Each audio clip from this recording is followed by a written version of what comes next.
আসসালামু আলাইকুম। তোমরা কেমন আছো? কমেন্টে জানিয়ে দাও কেমন আছো এবং তোমরা আমাকে ক্লিয়ারলি শুনতে বা দেখতে পাচ্ছ কিনা। আমার প্রাণপ্রিয় শিক্ষার্থীবৃন্দ, তোমরা কেমন আছো? সবাই কমেন্টে জানিয়ে দাও আমাকে ক্লিয়ারলি দেখতে বা শুনতে পারছো কিনা এবং তোমরা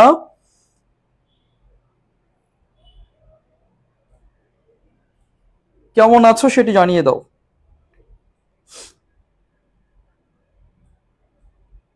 ওয়ালাইকুম আসসালাম ভাইয়া, আলহামদুলিল্লাহ ভালো আছি। আশা করি তোমরা ভালো আছো, সুস্থ আছো এবং তোমাদের পরিবার ভালো আছে, সুস্থ আছে। তোমাদের সর্বশেষ অর্থাৎ আহ, বড় যে পাবলিক বিশ্ববিদ্যালয়গুলো ছিল, আমাদের বড় পাবলিক বিশ্ববিদ্যালয় বলতে যেগুলোর অনেক সিট আছে বা যেগুলো ডিমান্ডেবল, আমাদের সেই বিশ্ববিদ্যালয়ে সর্বশেষ পরীক্ষা এই 25 সালের অনুষ্ঠিত হচ্ছে। তোমরা সেই পরীক্ষাটিতে অংশগ্রহণ করছো এবং অনেক আশা প্রত্যাশা নিয়ে অংশগ্রহণ করছো। তো আশা করি তোমাদের আশা পূরণ হবে ইনশাল্লাহ। তো তোমরা কেমন আছো সেটা জানিয়ে দাও এবং আমাকে ক্লিয়ারলি শুনতে বা দেখতে পারছো কিনা। ওকে, ঠিক আছে, ক্লিয়ার আছে। তাহলে আমরা আর কোনো কথা না বাড়িয়ে সরাসরি আমাদের ক্লাসের মূল পর্বে চলে যাব। ঠিক আছে, কথা আমরা পরে বলার সুযোগ হবে ইনশাল্লাহ।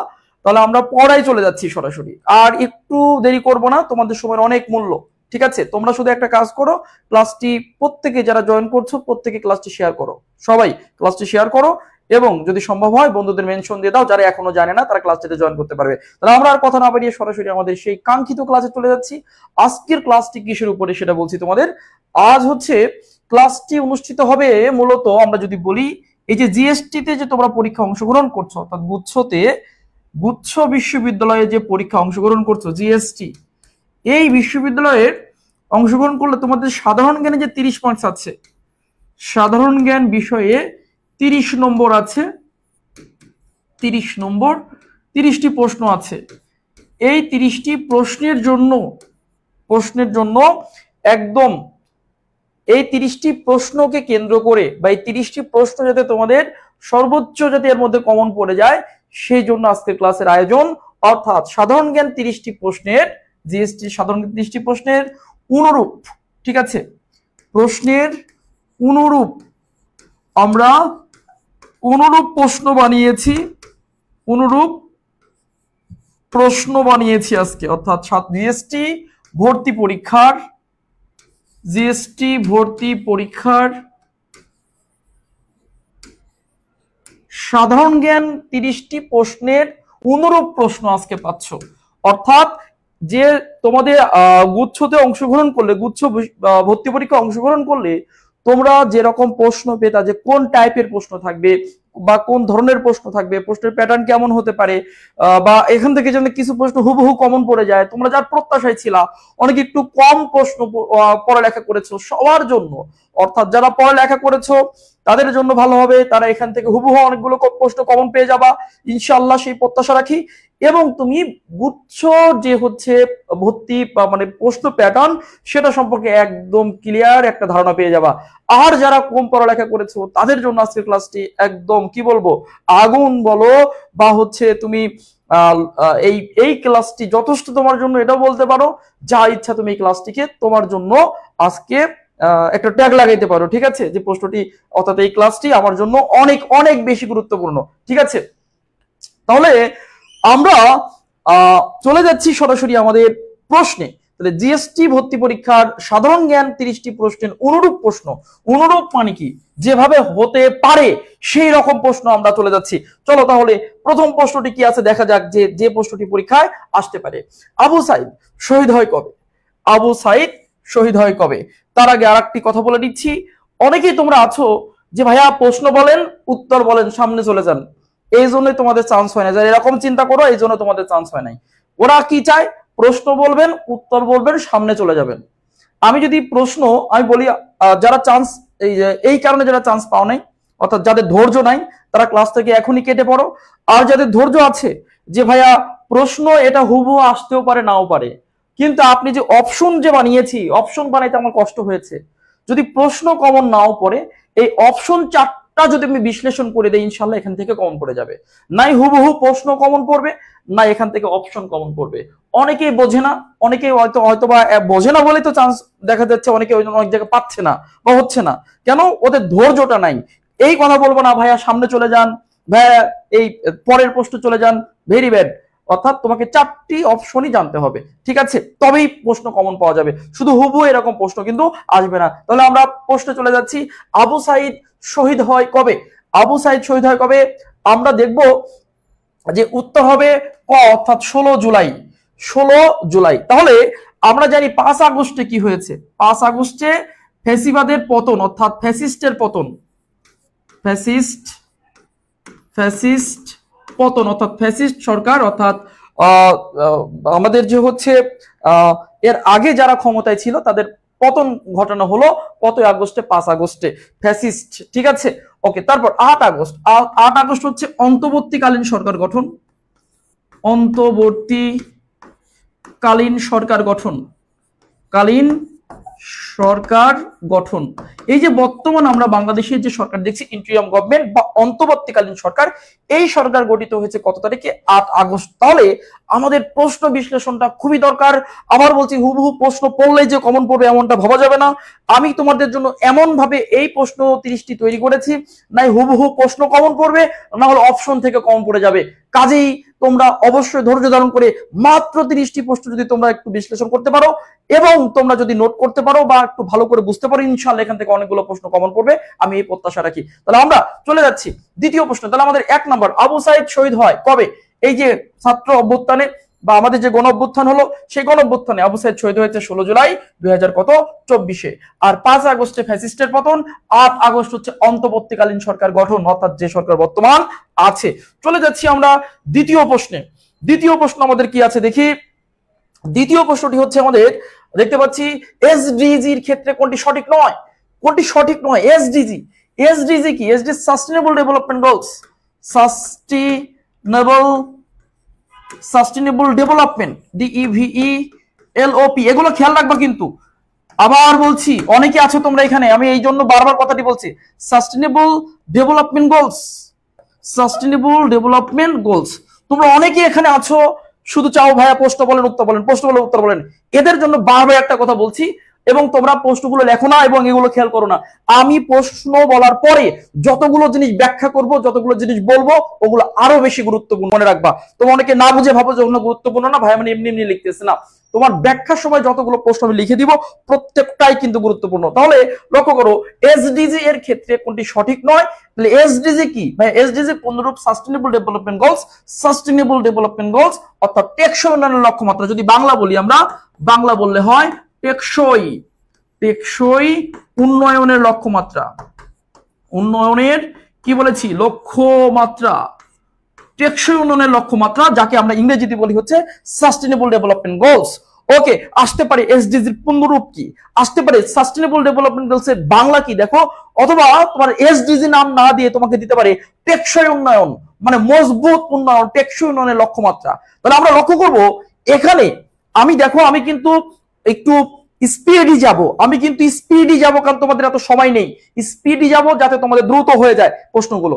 দেখো এখন দেখো, এখন বিষয় হচ্ছে যে এখানে যতটুকু গুরুত্বপূর্ণ, যতটুকু না গুরুত্বপূর্ণ হচ্ছে কোনটি নয়, তার চেয়ে বেশি গুরুত্বপূর্ণ কোনটি, তাহলে কোনগুলো হয়, মানে এসডিজির সাথে কোনগুলো কোনগুলো গুরুত্বপূর্ণ, এটা কিন্তু মেন ফ্যাক্ট। তোমাদের আরেকটা জিনিস বুঝিয়ে রাখি যারা বোঝো না, এই যে এখানে 9 দিয়েছি, 9টা তো অনেক কিছুই নয়, কিন্তু তার মানে এখানে একটা উত্তর হবে আর বাকি 3টে এসডিজির সাথে কি জড়িত, ওই 3টাই কিন্তু গুরুত্বপূর্ণ। অর্থাৎ এসডিজির সাথে যে 3টা জিনিস গুরুত্বপূর্ণ এখানে পাবো, সেটাই কিন্তু গুরুত্বপূর্ণ, মনে রাখবা। তাহলে লক্ষ্য করো যে যে এসডিজির ক্ষেত্রে কোনটি সঠিক নয়। আমরা জানি এসডিজির মেয়াদ কত, 16 থেকে 30, এটা ইটস ওকে। জাতিসংঘ কর্তৃক প্রণীত, এটাও ঠিক আছে, এটা এসডিজির সাথে জড়িত। প্রথম লক্ষ্যমাত্রা দারিদ্র দূরীকরণ, প্রথম লক্ষ্যমাত্রা কি? দারিদ্র দূরীকরণ, প্রথম লক্ষ্যমাত্রা দারিদ্র দূরীকরণ। এখানে এই জায়গাতে 169টি সুনির্দিষ্ট লক্ষ্যমাত্রা আছে। প্রথম লক্ষ্যমাত্রা দারিদ্র দূরীকরণ অর্থাৎ পভার্টি, অর্থাৎ 4টাই। এখানে কিন্তু সঠিক উত্তর কিন্তু নেই, এখানে 4টাই কিন্তু এসডিজির সাথে জড়িত। এখানে 4টা বিষয়ই এসডিজির সাথে জড়িত, সংশ্লিষ্ট। অর্থাৎ মেয়াদ হচ্ছে 16 থেকে 30, এটা অ্যাকুরেট আছে। এসডিজির মেয়াদ 16 থেকে 30, এটি জাতিসংঘ কর্তৃক প্রণীত। এসডিজি আমরা তোমরা তৈরি করিনি, এসডিজি নরমাল কোনো সংগঠন তৈরি করেনি, এসডিজি কিন্তু তোমার হচ্ছে জাতিসংঘ ইউএন তৈরি করেছে। অর্থাৎ প্রথম লক্ষ্যমাত্রা দারিদ্র দূরীকরণ, এটাও ঠিক আছে, দারিদ্র দূরীকরণ, এবং 169টি সুনির্দিষ্ট লক্ষ্যমাত্রা, এটাও ঠিক আছে।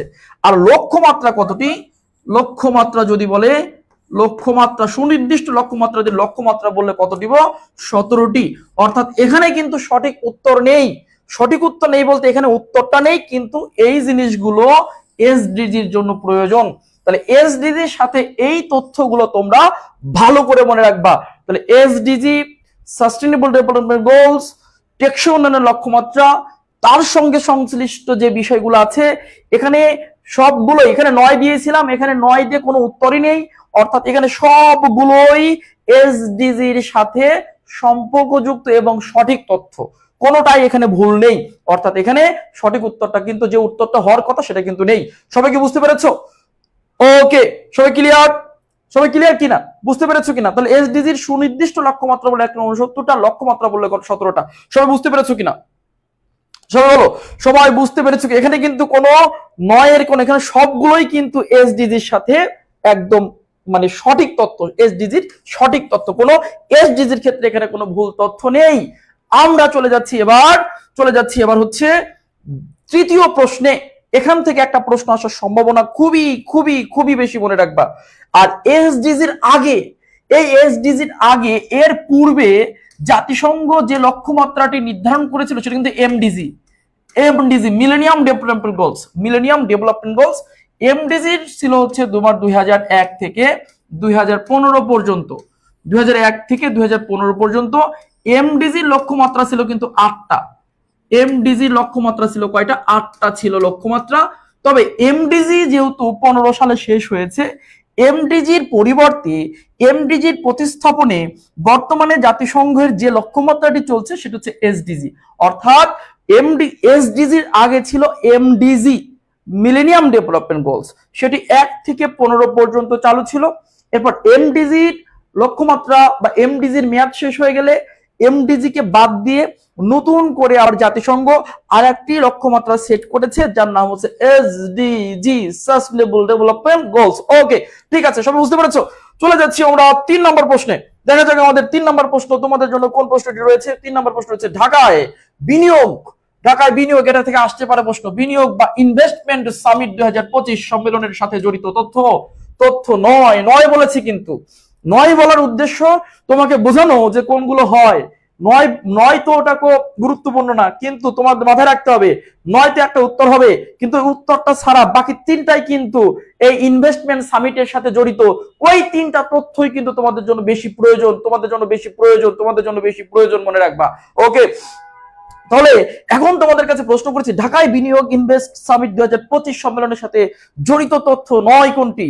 জড়িত তথ্য 9 কোনটি? দেখি কে কে উত্তর করতে পারো। জড়িত তথ্য 9 কিন্তু দেখি, আমরা দেখি এখানে সময়কাল, অর্থাৎ ইনভেস্টমেন্ট বা এই যে সামিটটা 25 সালে, তারিখ ছিল হলো এই তারিখটা, ঠিক আছে।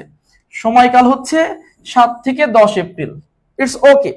আয়োজক হলো বিডা, আয়োজক হলো বিডা। অংশগ্রহণ হচ্ছে 25টি দেশ, এটাও ঠিক আছে, কিন্তু এইটা ঠিক নেই। বিনিয়োগের পরিমাণ, অর্থাৎ এই বিনিয়োগ সম্মেলনে বিনিয়োগের পরিমাণ, অর্থাৎ বিনিয়োগের পরিমাণটা হয়েছে এখানে 2 কেটে দিয়ে হবে 3, অর্থাৎ এইটা সঠিক। 3 কোটি, অর্থাৎ 3100 কোটি এই বিনিয়োগ সম্মেলনে। এটা কিন্তু ভুল তথ্য, মানে এটা উত্তর হবে, এটা সঠিক। এই ইনভেস্টমেন্ট বিনিয়োগের এই সামিটের ক্ষেত্রে এই 3টাই সঠিক তথ্য, মানে 3টাই সঠিক বলতে 3টাই এর সাথে রিলেটেড এবং সঠিক তথ্য। কিন্তু আমাদের 9 যেহেতু বলেছি, 9 মানে এটা উত্তর হবে, কিন্তু এই উত্তরটাকেও তোমরা সঠিক করে পড়ো। এটা যেহেতু ভুল একটা অপশন, এই অপশনের একদম সঠিক যে তথ্যটা হবে সেটি হচ্ছে 3100 কোটি টাকা। তার মানে 3100 কোটি, তার মানে তুমি এখানে বিনিয়োগ সম্মেলন সম্পর্কে, বিনিয়োগ সামিট সম্পর্কে, ইনভেস্টমেন্ট সম্পর্কে তুমি একদম ক্লিয়ার ধারণা পেয়ে গেলা। যে প্রশ্নগুলো আসতে পারে, প্রশ্ন হতে পারে 25 সালে বিনিয়োগ সম্মেলন কোথায় হয়েছে? ঢাকাতে হয়েছে। প্রশ্ন আসতে পারে বিনিয়োগ সম্মেলন 25 সালে কত তারিখে হয়েছে? এই যে 7 এপ্রিল থেকে 10 এপ্রিল, এটা কুমিল্লাতে কিন্তু অলরেডি এসে গিয়েছে। আবার আসতে পারে এই বিনিয়োগ সম্মেলন এর আয়োজন করেছে কোন সংস্থা? বিডা এই সংস্থাটি আয়োজন করেছে, অংশগ্রহণ করেছে এই বিনিয়োগ সম্মেলনে অংশগ্রহণ করেছে কতটি রাষ্ট্র বলো তো? 25টি রাষ্ট্র অংশগ্রহণ করেছে। বিনিয়োগ সম্মেলনে বিনিয়োগের পরিমাণ কত দাঁড়িয়েছে? এইটাই ভুল ছিল, এটা উত্তর হবে সঠিক, এটা সঠিক হবে 3100 কোটি টাকা। সবাই ক্লিয়ার?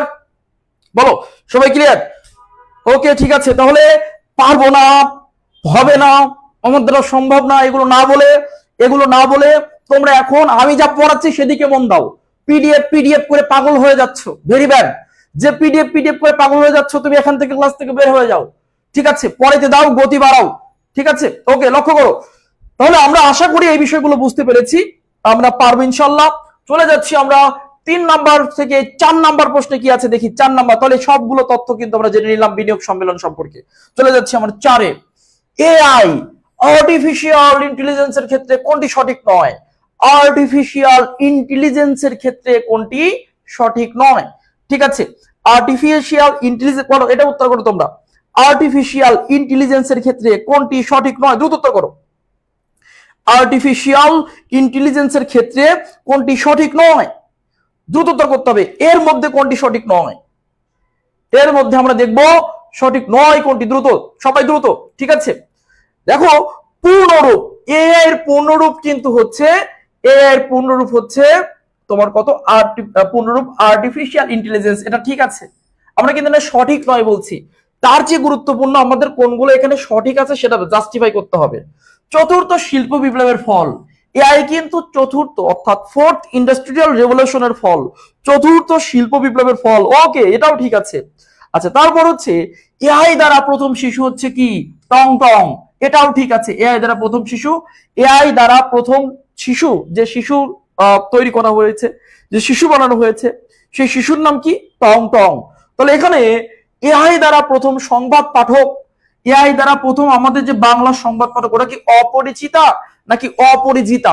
উত্তর করো। অপরিচিতা নাকি অপরিজিতা? কোনটা উত্তর হবে? এআই দ্বারা তৈরি প্রথম বাংলা সংবাদ পাঠক কে? বাংলা সংবাদ পাঠকের নাম কি? এআই দ্বারা তৈরি প্রথম বাংলা সংবাদ পাঠকের নাম কি? দ্রুত করো। সংবাদ পাঠিকা বা পাঠক যেটাই বলো, সংবাদ পাঠিকার নাম কি? অপরিজিতা। ওটা কিন্তু সংবাদ পাঠিকা, ঠিক আছে? অপরিজিতা মনে রাখবা। কি? অপরিজিতা। আবার বলছি, এটা কিন্তু অপরিচিতা না, কি হবে? অপরিজিতা। এটা ঠিক করে নিয়েছো? চলো একটু কমেন্ট করো, এটা তোমরা ঠিক করে নিয়েছো কিনা? ঠিক করা হয়েছে সবার? ওকে, এখন বিষয় হচ্ছে ঠিক করেছি, তাহলে এখানে কি হবে? এখানে কিন্তু এটা ভুল আছে, এটা কি হবে? অপরিজিতা। প্রথম বাংলা সংবাদ পাঠিকা অপরিচিতা। বাংলা, এখানে কিন্তু এআই দ্বারা প্রথম বাংলা সংবাদ পাঠিকার নাম হচ্ছে অপরিচিতা। এবং তোমরা মনে রাখবার একটা তথ্য, এই অপরিচিতা যে মেয়েটিকে এআই বানিয়েছে সংবাদ পাঠের জন্য, এই সংবাদপত্রের নাম হচ্ছে চ্যানেল 24। চ্যানেল 24, তাহলে অপরিচিতা ছিল চ্যানেল 24 এর। চ্যানেল 24 এর হচ্ছে সংবাদ পাঠিকা ছিল, মনে রাখবা। বুঝতে পেরেছো? ওকে ঠিক আছে, তাহলে এখানে এইবার কিন্তু সবগুলো তথ্যই কিন্তু এআই এর ক্ষেত্রে কি সঠিক হয়ে গেল। তাহলে আমাদের ভুল যেটা ছিল সেটাকে আমরা সঠিক করে নিলাম, কারণ আমাদের সঠিকটা জানা দরকার। ভুল তো অনেক কিছুই হতে পারে, আমরা যদি সঠিকগুলো জানতে পারি, এগুলোই তো আমাদের প্রশ্ন। কোনটা ভুল ওইটা হচ্ছে আমাদের গুরুত্বপূর্ণ, কোনটা এখানে সঠিকগুলো কোনগুলো সেগুলো আমাদের আইডেন্টিফাই করতে হবে। তাহলে এআই এর পূর্ণরূপ আর্টিফিশিয়াল ইন্টেলিজেন্স, চতুর্থ শিল্প বিপ্লবের ফল, এআই দ্বারা প্রথম শিশু টং টং, এআই এর দ্বারা প্রথম বাংলা সংবাদ পাঠিকার নাম অপরাজিতা, চ্যানেল 24 এ কিন্তু তিনি সংবাদ পাঠ করেছেন। ওকে ঠিক আছে, তারপরে এবার লক্ষ্য করবো আমরা সবাই, এবার খেয়াল করি।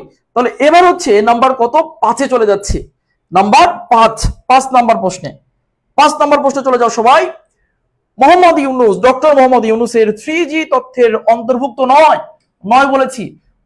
3G তথ্য অর্থাৎ 30 তথ্যের অন্তর্ভুক্ত নয়। তার চেয়ে গুরুত্বপূর্ণ কোন 3টি অন্তর্ভুক্ত?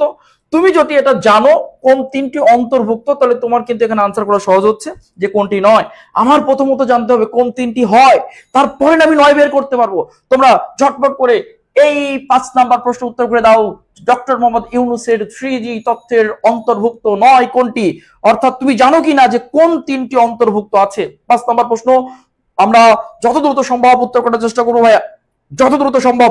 আমরা খুব বেশি সময় নিব না, আমরা অল্প সময়ের মধ্যে আমাদের 30টি প্রশ্ন কি হয়ে যেতে হবে, 30টি প্রশ্ন একদম কভার হয়ে যাবে ইনশাআল্লাহ, এবং কমন উপযোগী। তোমার বুঝতে পারবা যে এই প্রশ্নগুলো পরীক্ষায় আসতে পারে, ঠিক আছে? তারপর দেখো 5-এর উত্তর দেখি কি হবে। 3G তথ্যের মধ্যে ছিল জিরো, অর্থাৎ জিরো কার্বন, এটা তো ছিল জিরো কার্বনটা আছে, জিরো কার্বন। তারপর হচ্ছে জিরো পোভার্টি, ঠিক আছে, জিরো পোভার্টি, জিরো পোভার্টি। আর হচ্ছে তোমার আর একটা ছিল কি জিরো বেকারত্ব। তাহলে জিরো পোভার্টি, পোভার্টি মানে ক্ষুধা, তার মানে জিরো দুর্নীতি, এই দুর্নীতির কথা কিন্তু বলা হয়নি। অর্থাৎ পাস হবে কত বলতো? 5-এর উত্তর হবে ক। এটা কিন্তু দুর্নীতির কথা কিন্তু ওর মধ্যে ছিল না, অর্থাৎ ক উত্তর হবে, দুর্নীতির কথা কিন্তু ওর মধ্যে ছিল না, ঠিক আছে? আবার বলছি গ উত্তর হবে নাকি ক উত্তর হবে? 30 দ্রুত 30 সবাই উত্তর করো 30। আবার বলছি 30 তথ্যের মধ্যে এখানে কোনটি অন্তর্ভুক্ত নয়? জিরো দুর্নীতি, দুর্নীতির কথা তো উনি বলে নাই ভাই, ঠিক আছে? উনি কিন্তু বলেছে যে জিরো কার্বন, অর্থাৎ শূন্য কার্বন। তারপর হচ্ছে তোমার হচ্ছে জিরো বেকারত্ব, অর্থাৎ শূন্য বেকারত্ব, ঠিক আছে? অর্থাৎ আমরা এরপর জিরো ক্ষুধা, অর্থাৎ ক্ষুধাত্ব বলতে হচ্ছে আমরা বুঝি যে ক্ষুধা নির্মূল করার কথা বলেছে, ক্ষুধা নির্মূল করার কথা বলেছে। তাহলে উত্তর হবে কত? 5-এর এ হবে। এই প্রশ্নের উত্তর তোমরা কিভাবে সবাই ভুল করলো আমার মাথায় আসছে না। যাই হোক, এটা কিন্তু এই 3টি কিন্তু 30 তত্ত্ব অন্তর্ভুক্ত, অর্থাৎ এখানে 9 যেহেতু বলা হয়েছে সেহেতু উত্তর হবে 0। আমরা হচ্ছে এই যে দুর্নীতির কথা বলছি, এই দুর্নীতি কিন্তু এখানে হবে, ঠিক আছে? করাপশন, দুর্নীতি কি? জিরো কারাপশন, কারাপশন কিন্তু তার 30 অন্তর্ভুক্ত নয়। ওকে, ক্ষুধা ছিল না, কোনটা কোনটা ছিল বলো? তার হচ্ছে 3G বলছি বারবার, 3G চলে আসছে। 30 তত্ত্বের মধ্যে কি কি ছিল উত্তর করো। 30 তত্ত্বের মধ্যে কি কি ছিল? 30 তত্ত্বের মধ্যে কি কি ছিল? জিরো দারিদ্র, জিরো বেকারত্ব, জিরো দারিদ্র, জিরো দারিদ্র, জিরো বেকারত্ব। আর আচ্ছা দারিদ্র, এখানে খোদা হয়, তাহলে উত্তর এখানে দুইটা হচ্ছে। এখানে কি হবে? জিরো দারিদ্র, দারিদ্র শব্দটা আসবে, জিরো দারিদ্র, ঠিক আছে? জিরো দারিদ্র এখানে খোদা হবে না, মানে উত্তর এখানে দুইটি হচ্ছে, এটা উত্তর হচ্ছে, এই ক উত্তর হচ্ছে। তাহলে এখানে এই জিরো দারিদ্রের, জিরো ক্ষুধার পরিবর্তে কি হওয়া উচিত? দারিদ্র হওয়া উচিত। অর্থাৎ 3G তত্ত্বের অন্তর্ভুক্ত হচ্ছে শূন্য কার্বন বা জিরো কার্বন, লিখে দিচ্ছি তাহলে সুবিধা হবে, তাহলে তোমরাই বেশি খুঁজে বের করতে পারবা। জিরো বেকারত্ব, বেকারত্ব, পরবর্তীতে হচ্ছে জিরো, জিরো পোভার্টি, পোভার্টি অর্থাৎ দারিদ্র, শূন্য দারিদ্র, ঠিক আছে? শূন্য দারিদ্র, এই হচ্ছে এই 3টি বিষয় অন্তর্ভুক্ত আছে 30 থিওরির মধ্যে। তার মানে আমাদের এখানে দুর্নীতিও নাই, তাহলে এটাও উত্তর হচ্ছে অপশন অনুযায়ী, অর্থাৎ প্রশ্ন অনুযায়ী, এবং ক্ষুধার কথাও বলা হয় নাই, তার মানে এটাও অপশন উত্তর হচ্ছে। আমরা এদিকে কিছু না দেখি, আমরা এই 3টা তথ্য মনে রাখি যে কি কি আছে, পরীক্ষা আসতে পারে কোনটি আছে কোনটি নেই। চলে যাচ্ছি আমরা সরাসরি, ঠিক আছে? চলে যাচ্ছি আমরা, তাহলে বুঝতে পেরেছো 3G তত্ত্বের এই কয়েকটা জিনিস মনে রাখো। চলে যাচ্ছি আমরা 6 নাম্বার প্রশ্নে। রোহিঙ্গা, রোহিঙ্গা জনগোষ্ঠীর ক্ষেত্রে কোনটি সঠিক নয়? সঠিক নয় মানে এখানে গুরুত্বপূর্ণ কোনটি কোনটি সঠিক, এটা কিন্তু জাস্টিফাই করে তারপর বের করতে হবে কোনটি সঠিক নয়। রোহিঙ্গা জনগোষ্ঠীর ক্ষেত্রে কোনটি সঠিক নয়, এটা সবাইকে পারতে হবে, না পারলে তুমি বাংলাদেশের নাগরিক না।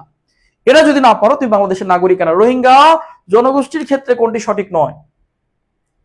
আবার বলছি এখানে কিন্তু এমন বিষয় না ভাইয়া এটা উত্তর আমি নিয়ে চলে গেলাম, এটা উত্তর হবে আমি নিয়ে চলে গেলাম, আমার দরকার নেই। এখানে কিন্তু অপশনগুলো বিশ্লেষণ করে পড়তে হবে, তবেই না কমন পড়বে। বারবার বলে দিচ্ছি, তোমাদের অনেকের কিন্তু প্রবলেম আছে, তোমরা শুধু উত্তর নিতে চাও, ব্যাখ্যা নিতে চাও না।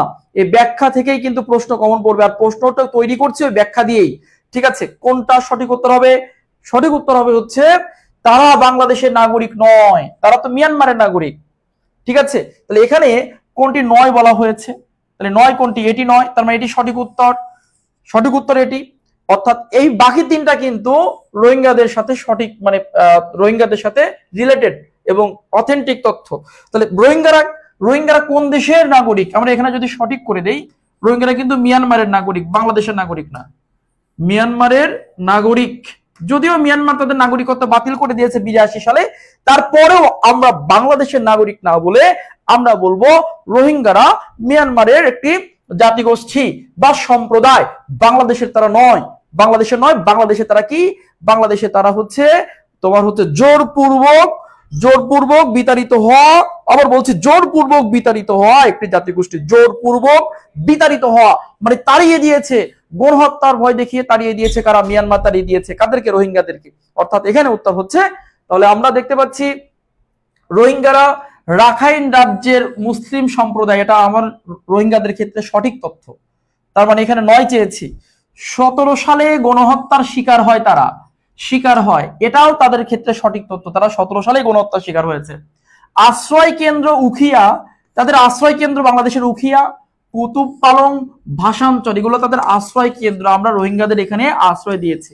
অর্থাৎ এখানে এই প্রশ্নের উত্তর হচ্ছে তারা বাংলাদেশের নাগরিক। এটা ভুল একটা বিষয়, এটা ভুল মিস ইনফরমেশন, কারণ তারা বাংলাদেশের নয়। এটাই কিন্তু যেহেতু 9 চেয়েছি, তার মানে উত্তর এটি হচ্ছে। তাহলে সঠিকটা জেনে নেই, তারা কিন্তু মিয়ানমারের নাগরিক বা মিয়ানমারের সম্প্রদায়। বুঝতে পেরেছো? রোহিঙ্গাদের ক্ষেত্রে এই 4টি তথ্য মাথায় রাখবা, এই 4টি তথ্য ভালো করে মাথায় রাখবা। চলে যাচ্ছি আমরা পরবর্তীতে আমাদের নেক্সট কোশ্চেন। জাতিসংঘ কর্তৃক ফিলিস্তিন দিবস পালিত হয় কবে? জাতিসংঘ কর্তৃক অর্থাৎ জাতিসংঘ কর্তৃক ফিলিস্তিন দিবস পালিত হয় কবে? Palestine day. প্যালেস্টাইন ডে, ঠিক আছে। প্যালেস্টাইন ডে পালিত হয় কবে জাতিসংঘ কর্তৃক? আমরা জানি 10 ডিসেম্বর হচ্ছে মানবাধিকার দিবস। পরীক্ষা আসে বারবার। 10 ডিসেম্বর মানবাধিকার দিবস, মানবাধিকার দিবস 10 ডিসেম্বর। 7 অক্টোবর ফিলিস্তিন অর্থাৎ হামাস, 7 অক্টোবর কি হয়েছে? হামাস ইসরায়েলে, হামাস কোথায়? ইসরায়েলে অপারেশন আল আকসা ফ্লাড চালায়। ইসরায়েলে অপারেশন সামরিক অপারেশন আল আকসা ফ্লাড চালায়। আল আকসা ফ্লাড, আল আকসা ফ্লাড, আল আকসা ফ্লাড চালায় বা পরিচালনা করে, যেটাই বলো, সংক্ষিপ্তভাবে লিখে দিলাম। 7 অক্টোবর এটা কত সাল? 2023 সালে। 7 অক্টোবর 2023 হামাস ইসরায়েলে অপারেশন আল আকসা ফ্লাড চালিয়েছে। আল আকসা ফ্লাড। 29 নভেম্বর কিন্তু প্যালেস্টাইন ডে, মনে রাখবা। সঠিক উত্তর হবে 29 নভেম্বর। 9 আগস্ট কি ভাইয়া? 9 আগস্ট হচ্ছে বিশ্ব আদিবাসী দিবস। বিশ্ব আদিবাসী দিবস, আদিবাসী দিবস। তাহলে বিশ্ব আদিবাসী দিবস কবে? 9 আগস্ট। অর্থাৎ আমরা 4টা প্রশ্ন, 4টা অপশন জানলাম। এই 4টাই গুরুত্বপূর্ণ, কিন্তু এই 4টা জানার মাধ্যমে আমরা সঠিক উত্তরটা জানতে পারলাম। এই প্রশ্ন হলো আমাদের অপশনের মাধ্যমে আমাদের আরো প্রশ্নের পরিমাণটা বেড়ে গেল, আমাদের তথ্য বেড়ে গেল। তাহলে এখানে ছিল জাতিসংঘ কর্তৃক ফিলিস্তিন দিবস পালিত হয় কবে? এটা সঠিক উত্তর হবে 29 নভেম্বর। কিন্তু বাকি 3টা কি? এই বাকি 3টা এমনি দেনি, বাকি 3টা কমনের জন্য দিয়েছি। বাকি 3টা কি আমার জানতে হবে? 10 ডিসেম্বর মানবাধিকার দিবস, এরপর হচ্ছে 7 অক্টোবর 23 সালে হামাস কর্তৃক ইসরায়েলে অপারেশন আল আকসা ফ্লাড পরিচালনার মাধ্যমে প্রচুর পরিমাণে ইহুদিদের হত্যা করে এবং কিছু গ্রেপ্তার করে বন্দী রাখা হয়েছে। এই বন্দীরাই কিন্তু এখন হামাসের মূল অস্ত্র। এই বন্দীদের মুক্তির জন্য ইসরায়েল মরিয়া হয়ে উঠেছে, পাগল হয়ে গেছে এই বন্দীদের মুক্তি করার জন্য। আর হামাসের কিন্তু মূল অস্ত্র এখন যে বন্দীদেরকে অর্থাৎ যে ইহুদিদেরকে এই 7 অক্টোবর 23 আল আকসা ফ্লাডের মাধ্যমে গ্রেপ্তার করা হয়েছিল, বন্দী রাখা হয়েছে, এরাই কিন্তু এখন ট্রাম্প কার্ড হিসেবে কাজ করছে হামাসের। কারণ এদেরকে ছাড়িয়ে নিতে চাচ্ছে ইসরায়েল। আর হামাস বলতেছে যদি এদের ছাড়াইতে হয় যুদ্ধ বন্ধ করো, অত্যাচার বন্ধ করো, আগ্রাসন বন্ধ করো, তোমরা তোমাদের মতো যেখানে ছিলা সেখানে থাকো, আমাদেরকে সুখে শান্তিতে বসবাস করতে দাও। যদি যুদ্ধ বন্ধ করো, অত্যাচার অবিচার বন্ধ করো, অবৈধ স্থাপনা নির্মাণ বন্ধ করো, তোমরা যদি আমাদের বন্দীদের মুক্তি দাও, তবেই আমরা 7 অক্টোবর এই অপারেশন আল আকসা ফ্লাডের মাধ্যমে যাদের বন্দী করেছি তাদেরকে আমরা মুক্তি দিব, না হলে আমরা মুক্তি দিব না। ওকে, তারপর লক্ষ্য করো 9 আগস্ট কি বিশ্ব আদিবাসী দিবস পালিত হয়? তো তোমাদের কাছে একটা প্রশ্ন থেকে গেল, তোমরা উত্তর করো। তাহলে 5 অক্টোবর কি দিবস? 5 অক্টোবর কি দিবস? 5 অক্টোবর আমরা জানি শিক্ষক দিবস, আন্তর্জাতিক শিক্ষক দিবস। তবে জাতীয় শিক্ষক দিবস কিন্তু 19 জানুয়ারি, মনে রাখবো। আন্তর্জাতিক শিক্ষক দিবস 5 অক্টোবর, জাতীয় শিক্ষক দিবস 19 জানুয়ারি। ওকে, ঠিক আছে, আমরা চলে যাচ্ছি আমাদের নেক্সট কোশ্চেন। 8 নাম্বার কোশ্চেন আমাদের কি আছে, চলো সবাই চলে যাওয়া যাক পরবর্তী প্রশ্নে। সভ্যতার আবিষ্কারের ক্ষেত্রে কোনটি সঠিক নয়? সভ্যতা, সিভিলাইজেশন, সিভিলাইজেশন, সভ্যতা খুবই গুরুত্বপূর্ণ একটি টপিক। সভ্যতার আবিষ্কারের ক্ষেত্রে কোনটি সঠিক নয়? সভ্যতার আবিষ্কারের ক্ষেত্রে সঠিক নয় কোনটি আমরা একটু দেখি। 7 দিনে 1 সপ্তাহ, এটা আবিষ্কার করেছে ক্যালিডিওরা। ওকে, এটা ঠিক আছে, এটা আমরা জানি, এটা ঠিক, এটা সঠিক তথ্য, এটি একটি সঠিক তথ্য, এটি একটি সঠিক তথ্য। 7 দিনে 1 সপ্তাহ কারা করেছে? ক্যালিডিওরা করেছে। 7 দিনে কয় সপ্তাহ? 1 সপ্তাহ। পরবর্তীতে দেখো 365 দিনে 1 বছর, এটা করেছে মিশরীয়রা, এটাও সঠিক তথ্য। কারণ এই যে 365 দিনে যে 1 বছর হয়, এটা গণনা শুরু করেছে কারা? মিশরীয়রা। ইটস ওকে, এটাও সঠিক। আগুনের আবিষ্কার করেছে সুমেরীয়রা, এটাই কিন্তু ভুল আছে, এটাই কিন্তু ভুল আছে এখানে, কিন্তু এটাই সঠিক, মানে এটা উত্তর হবে। কেন উত্তর হবে? কারণ আমরা সঠিক নয় বলেছি, মানে এটাই সঠিক নয়। তাহলে ভাইয়া সঠিকটা কি হবে বলে দেন। সঠিকটা, আগুনের আবিষ্কার সুমেরীয়রা করেনি, আগুনের আবিষ্কার করেছে অ্যাসিরীয়রা, অ্যাসিরীয় বা আশিরীয়রা, অ্যাসিরীয় বা আশিরীয় সভ্যতা, অ্যাসিরীয় সভ্যতা বা আশিরীয় সভ্যতা এই আগুনের আবিষ্কার করেছে। 30 দিনে 1 মাস কারা করেছে? মিশরীয়রা করেছে, এটাও সঠিক তথ্য। অর্থাৎ আমাদের এখানে সঠিক ছিল না গ নাম্বার, অর্থাৎ এটা উত্তর। কিন্তু এই ভুল ইনফরমেশনটাকে আমরা তো ভুল রাখবো না, আমরা সঠিক করে নিলাম। অ্যাকচুয়ালি সঠিক, এটা সঠিক হবে আগুনের আবিষ্কার করেছে কারা? অ্যাসিরীয় বা আশিরীয় সভ্যতা। ওকে, এই 4টা ভালো করে মনে রাখবা। মানে 7 দিনে 1 সপ্তাহ করেছে ক্যালিডীয় সভ্যতা, 7 দিনে যে 1 সপ্তাহ হয়। তারপর হচ্ছে 365 দিনে 1 বছরে কারা করেছে? মিশরীয়রা করেছে। তারপর আগুনের আবিষ্কার করেছে কারা? অ্যাসিরীয়রা। এটাই ভুল ছিল, কারণ এটাই উত্তর এখানে, কিন্তু আমরা সঠিক করে পড়ে নিয়েছি। 30 দিনে 1 মাস হয়, এটাও মিশরীয়রা করেছে। মনে রাখবা ভাইরা, সবার কি হয়েছে? সবার হয়েছে, আলহামদুলিল্লাহ। চলে যাচ্ছি আমরা পরবর্তীতে আমাদের নেক্সট কোশ্চেন নাম্বার 9 নাম্বার প্রশ্ন আছে আমাদের, বাংলাদেশের স্থানীয় সরকারি স্তর কতটি? দেখি কে উত্তর করতে পারো। স্থানীয় সরকার অনেক সুন্দর করে তোমাদের পড়ানো হয়েছে। স্থানীয় সরকার 3 স্তর বিশিষ্ট, 3 স্তর বিশিষ্ট। দ্রুত উত্তর করো। স্থানীয় সরকার 3 স্তর বিশিষ্ট। এই 3 স্তর বিশিষ্টর মধ্যে উচ্চ রয়েছে জেলা পরিষদ, জেলা পরিষদ। তোমরা এবার দেখে উত্তর করো কোনটি নয় হবে। আমারটা দেখে উত্তর করো। জেলা পরিষদ, তার নিচে রয়েছে উপজেলা পরিষদ, উপজেলা পরিষদ, এবং রয়েছে সর্বনিম্ন স্থানে রয়েছে ইউনিয়ন পরিষদ, ইউনিয়ন পরিষদ। তাহলে এই যে 3টি স্তর, স্থানীয় সরকার, লোকাল গভর্নমেন্টের 3টি স্টেপ রয়েছে, 3টি স্তর রয়েছে। সর্বোচ্চ স্তরের নাম হচ্ছে জেলা পরিষদ, তার নিচে রয়েছে উপজেলা পরিষদ, সর্বনিম্ন রয়েছে ইউনিয়ন পরিষদ।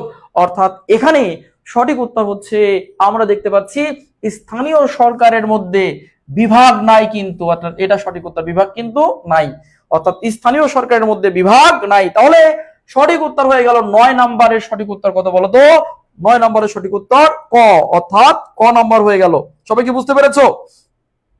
সবাই বলো, তোমরা কি বুঝতে পারছো? আমি কিন্তু টর্নেডো, ঝড়ের গতিতে তোমাদের ক্লাসটি এগিয়ে নিয়ে যাচ্ছি। তোমরা বুঝতে পারছো কিনা? তোমাদের সময়ের মূল্যায়ন করছি আমি, যে তোমাদের যাতে চুল পরিমাণ সময় নষ্ট না হয়। ভাইরা, তোমরা কি বুঝতে পারছো কি? আমাকে একটু কমেন্ট করে জানাও তো দেখি, যে প্রশ্নগুলো পড়াচ্ছি তোমরা কি বুঝতে পারছো? সবাই একসঙ্গে কমেন্ট করে জানাও তোমরা কি বুঝতে পারছো কিনা। সবাই একসঙ্গে কমেন্ট করে জানাবো আমরা বুঝতে পারছি কিনা। একসঙ্গে একসাথে কমেন্ট করব যে আমরা বুঝতে পারছি কিনা। আর যারা এখনো ক্লাসটি শেয়ার করেনি, টাইমলাইনে রাখিনি, সর্বশেষ কৃতজ্ঞতা হিসেবে আজ যেহেতু আমাদের সাধারণ জ্ঞানের এই সেশনের, অর্থাৎ পাবলিক বিশ্ববিদ্যালয়ের জন্য সর্বশেষ ক্লাস, যদি পরবর্তীতে আমরা জাতীয়র জন্য নেই, আমরা জানিয়ে দিব, নোটিশ দিব, কিন্তু পাবলিক বিশ্ববিদ্যালয়ের জন্য আজ তোমাদের জন্য শেষ ক্লাস। তোমরা অবশ্যই কৃতজ্ঞতা স্বরূপ হলেও সর্বোচ্চ শেয়ার করে যাও এবং কমেন্ট করে, অর্থাৎ মেনশন দিয়ে যাও বন্ধুদের, ঠিক আছে? এবং তোমাদের জুনিয়ররা থাকলে এখানে মেনশন দিয়ে দাও, যাতে পরবর্তীতে তারা এই কোচিংটিতে হাই এডুকেশনে যাতে ভর্তি হয়, এবং তাদের যে তোমরা যে ভুল ভ্রান্তি করেছো অন্যান্য জায়গায় ভর্তি হয়ে, এই ভুলটা যেন তাদের না হয়, ঠিক আছে? তো চলে যাচ্ছি আমরা পরবর্তী প্রশ্নে। আমাদের 10 নাম্বার প্রশ্ন, যে কোন প্রশ্নটি এবার গুচ্ছতে আসতে পারে। 10 নাম্বার প্রশ্ন চলে যাচ্ছি। প্রতিষ্ঠার ক্ষেত্রে কোনটি সঠিক নয়? প্রশ্ন বুঝতে হবে প্রতিষ্ঠার ক্ষেত্রে কোনটি সঠিক নয়। তাহলে আমরা একটু দেখি যে প্রতিষ্ঠার ক্ষেত্রে কোনটি সঠিক নয়, অর্থাৎ এখানে তোমাকে বোঝানো হয়েছে এই চারটা প্রশ্নের, এই চারটা অপশনের, এই চারটা প্রতিষ্ঠানের প্রতিষ্ঠা সালটা গুরুত্বপূর্ণ, প্রতিষ্ঠা সালটি খুবই গুরুত্বপূর্ণ। তাহলে এখানে কোনটি সঠিক নয়, এখানে সঠিক নয়। আমরা যদি সার্ক প্রতিষ্ঠা হয়েছে 1985 সালে, 8 ডিসেম্বর 1985, তাহলে এটাই কিন্তু আমরা প্রথমটাই কিন্তু উত্তর পেয়ে গেছি, এটাই কিন্তু উত্তর, কারণ সার্কের প্রতিষ্ঠা 86 নয়, সার্কের প্রতিষ্ঠা কত 85, অর্থাৎ এই সঠিক উত্তর হচ্ছে ক।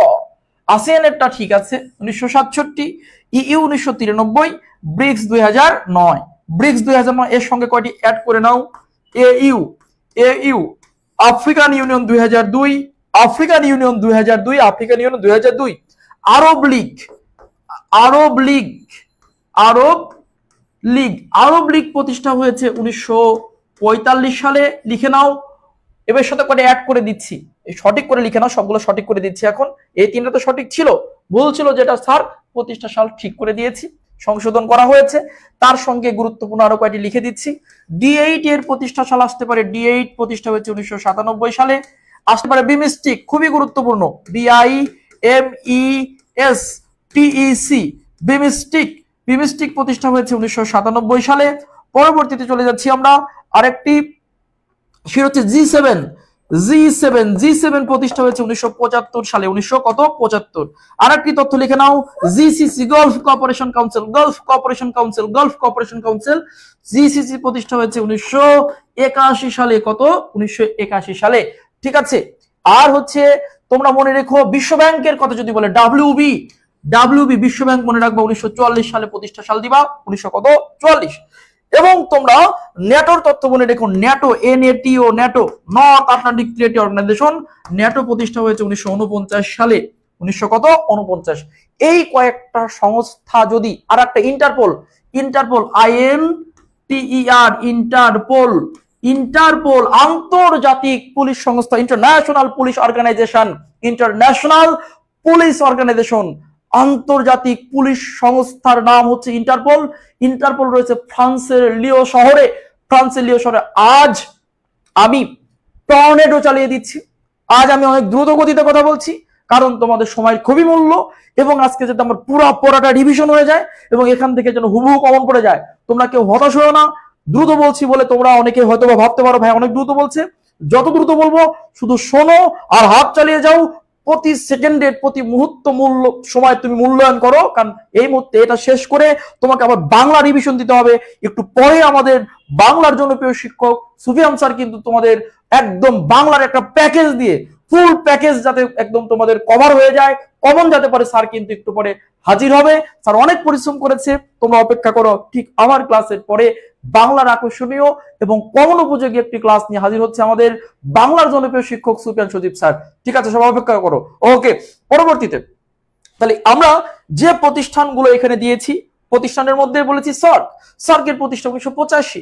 এরপর হচ্ছে আসিয়ান, আসিয়ান, আসিয়ান কি association of South East Asian nation, প্রথম ছিল কি SAARC, south Asian association for regional cooperation, south Asian association for regional cooperation 1985 তে প্রতিষ্ঠিত হয়েছে। তারপরে আসিয়ান, দক্ষিণ পূর্ব এশিয়ার সংস্থা নিয়ে, Association of South East Asian Nation, Association of South East Asian Nation 1967 সালে প্রতিষ্ঠিত হয়েছে। EU, European Union, European Union 1993 সালে প্রতিষ্ঠিত হয়েছে। BRICS, BRICS, Brazil, Russia, Brazil, Russia, not Russia, Brazil, Russia, India, China, South Africa, Brazil, Russia, India, China, South Africa 2009 সালে প্রতিষ্ঠিত হয়েছে। AU, African Union, African Union, African Union, AU 2002 সালে প্রতিষ্ঠিত হয়েছে।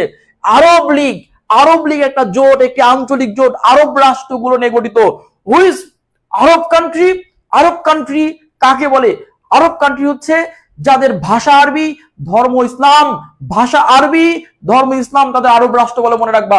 পরীক্ষায় কিন্তু আসে নিচের কোনটি আরব রাষ্ট্র, কোনটি আরব রাষ্ট্র নয়। তাহলে আরব রাষ্ট্র বলতে আমরা বুঝবো যাতে ধর্ম ইসলাম ভাষা আরবি, ধর্ম ইসলাম ভাষা আরবি, this called Arab country, this called Arab country as like Saudi Arab, religion Islam, language Arab, আরবিয়া।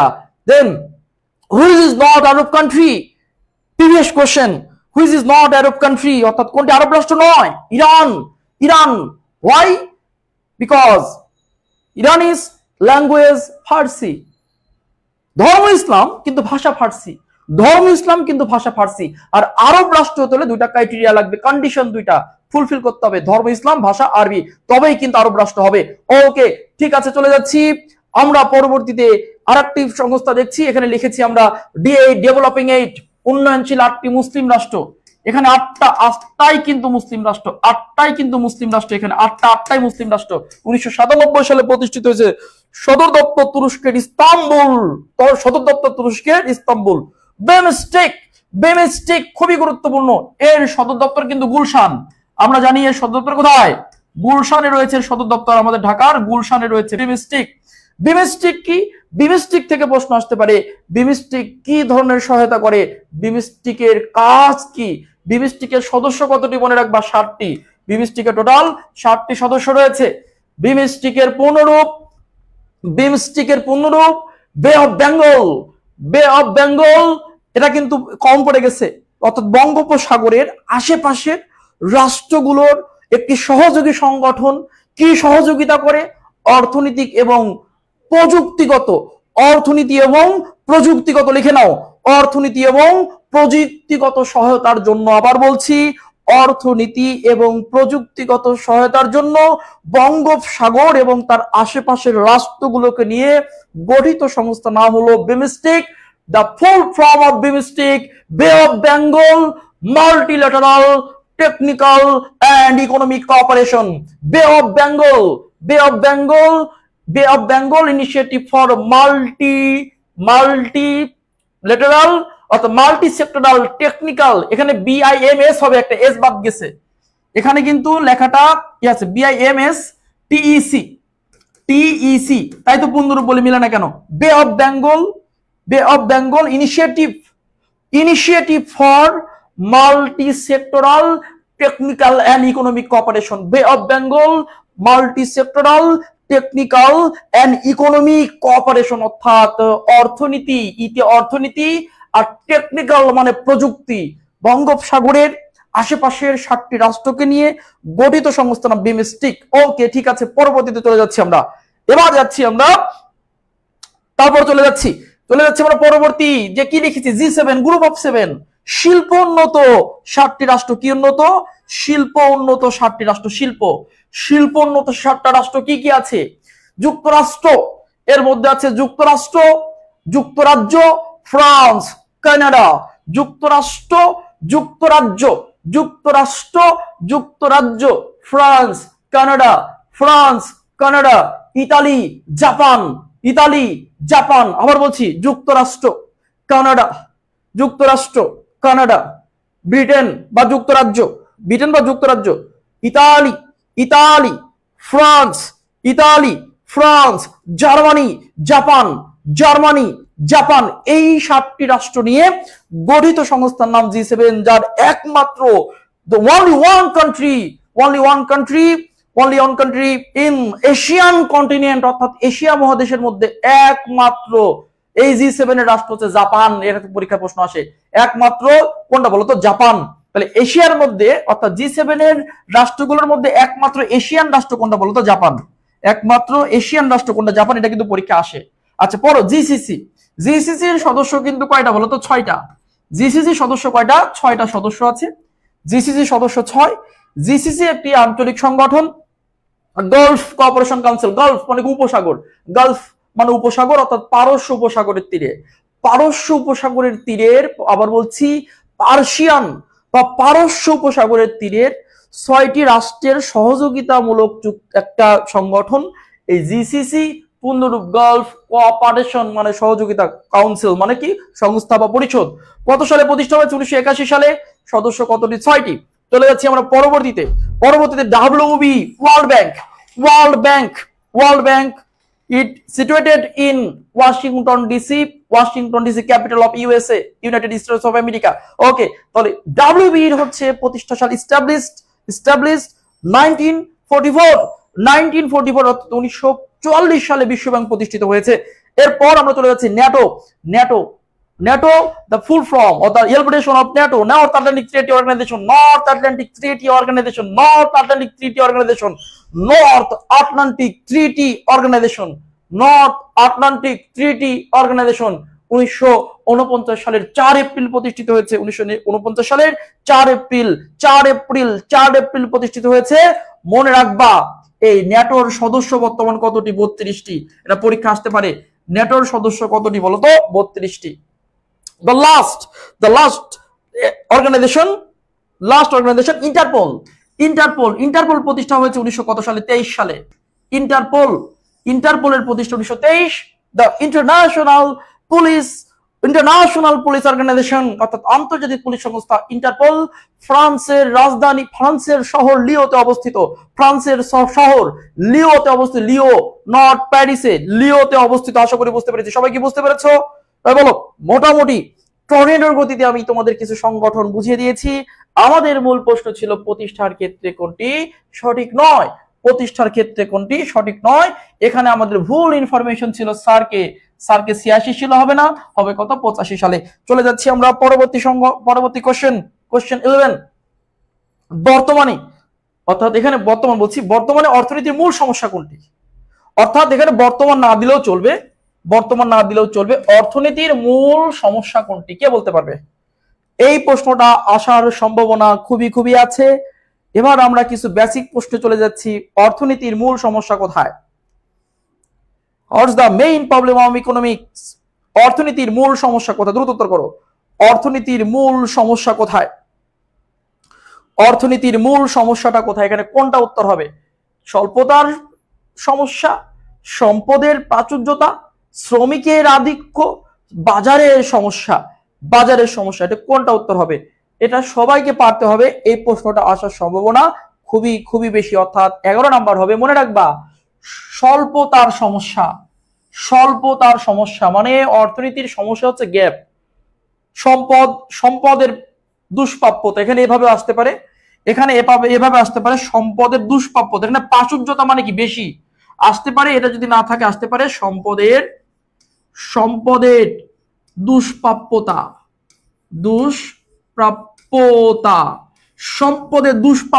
স্কার্সিটি অর্থাৎ সম্পদের পরিমাণ কম। এই যে স্বল্প সম্পদ, এটাই অর্থনীতির মূল প্রবলেম। আর এই স্বল্পর অপর নামে কি? অল্প সম্পদ বা স্বল্প সম্পদ, অর্থাৎ সীমাবদ্ধতা। অর্থনীতির মূল প্রবলেমটা হচ্ছে স্বল্পতার সমস্যা, মানে কম, সবকিছু কম, অর্থ কম, সম্পদ কম, এই কমটাই প্রবলেম।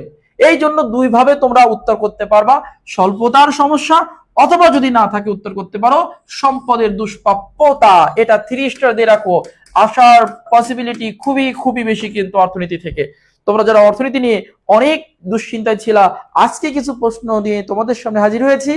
ইনশাআল্লাহ আমি আমার বিশ্বাস রাখি, আমার প্রতি যতটুকু বিশ্বাস, নিজের প্রতি নিজের বিশ্বাস আছে, আল্লাহ তাআলা আমাকে যতটুকু জ্ঞান বুদ্ধি দিয়েছে সে ততটুকু জ্ঞান বুদ্ধি কাজে লাগিয়ে তোমাদের জন্য যে প্রশ্নগুলো তৈরি করেছি, তোমরা যদি এই প্রশ্নগুলো আজকে ভালো মতো দেখো, গুচ্ছের জন্য ইনশাআল্লাহ ভালো কিছু হতে পারে। বাকিটা আল্লাহ ভরসা, দেখা যাক কি হয়। এমন তো না যে ভাইয়া পড়ায়নি, অনেক পড়িয়েছি। এমন তো না ভাইয়া সাজেশনই শুধু পড়াচ্ছি। সাজেশন সেই দিতে পারে। সাজেশন মানে কি? ঝুঁকি। সাজেশন শব্দের অর্থ ঝুঁকি। সাজেশন সেই দিতে পারে যে পড়ায় সে সাজেশন দিতে পারে, তার ভয় করে না। কেন? কারণ আমি সব পড়িয়েছি, প্রচুর পড়িয়েছি, 4-5 ঘন্টা 6 ঘন্টা করে ক্লাস নিয়েছি, আমি সব পড়িয়ে ফেলেছি। আর এখন আমি ঝুঁকি নিচ্ছি। আল্লাহ তাআলা যেন এই ঝুঁকিটা আমাদের যেন দেখে, আমাদের যেন এই প্রশ্নগুলো যেন আমাদের আসে। ঠিক আছে, এই প্রশ্নগুলো যেন আমাদের আসে, এই ঝুঁকিটা আমি নিচ্ছি। কেন? আমি পড়িয়েছি। না কমন পড়লেও সমস্যা নাই, কারণ আমি অনেক পড়িয়েছি। তোমরা সবাই ক্লাস করেছো। আর যারা নাকি শুধু সাজেশন দিয়ে দেয়, ওটা অনেক ঝুঁকি। কমন না পড়লে কি করবা? তুমি তাকে পড়ো নাই তার কাছে। আর আমার এখানে যারা ক্লাস করেছো সবই কিন্তু পড়িয়েছি, কিচ্ছু বাকি রাখি নাই। প্রত্যেকটা বেসিক সাবজেক্ট 4-5 ঘন্টা করে ক্লাস নিয়েছি। ওকে, ঠিক আছে, ইনশাআল্লাহ বাকিটা আল্লাহ ভরসা, দেখা যাক কি হয়। দেখো তাহলে এটার উত্তর কি হবে? স্বল্পতার সমস্যা। আমরা চলে যাচ্ছি 12 নম্বর প্রশ্নে। প্রশ্ন 12, নিচের কোনটি মুদ্রাস্ফীতির কারণ? মুদ্রাস্ফীতির কারণ, মুদ্রাস্ফীতি কি? যাকে বলে ইনফ্লেশন।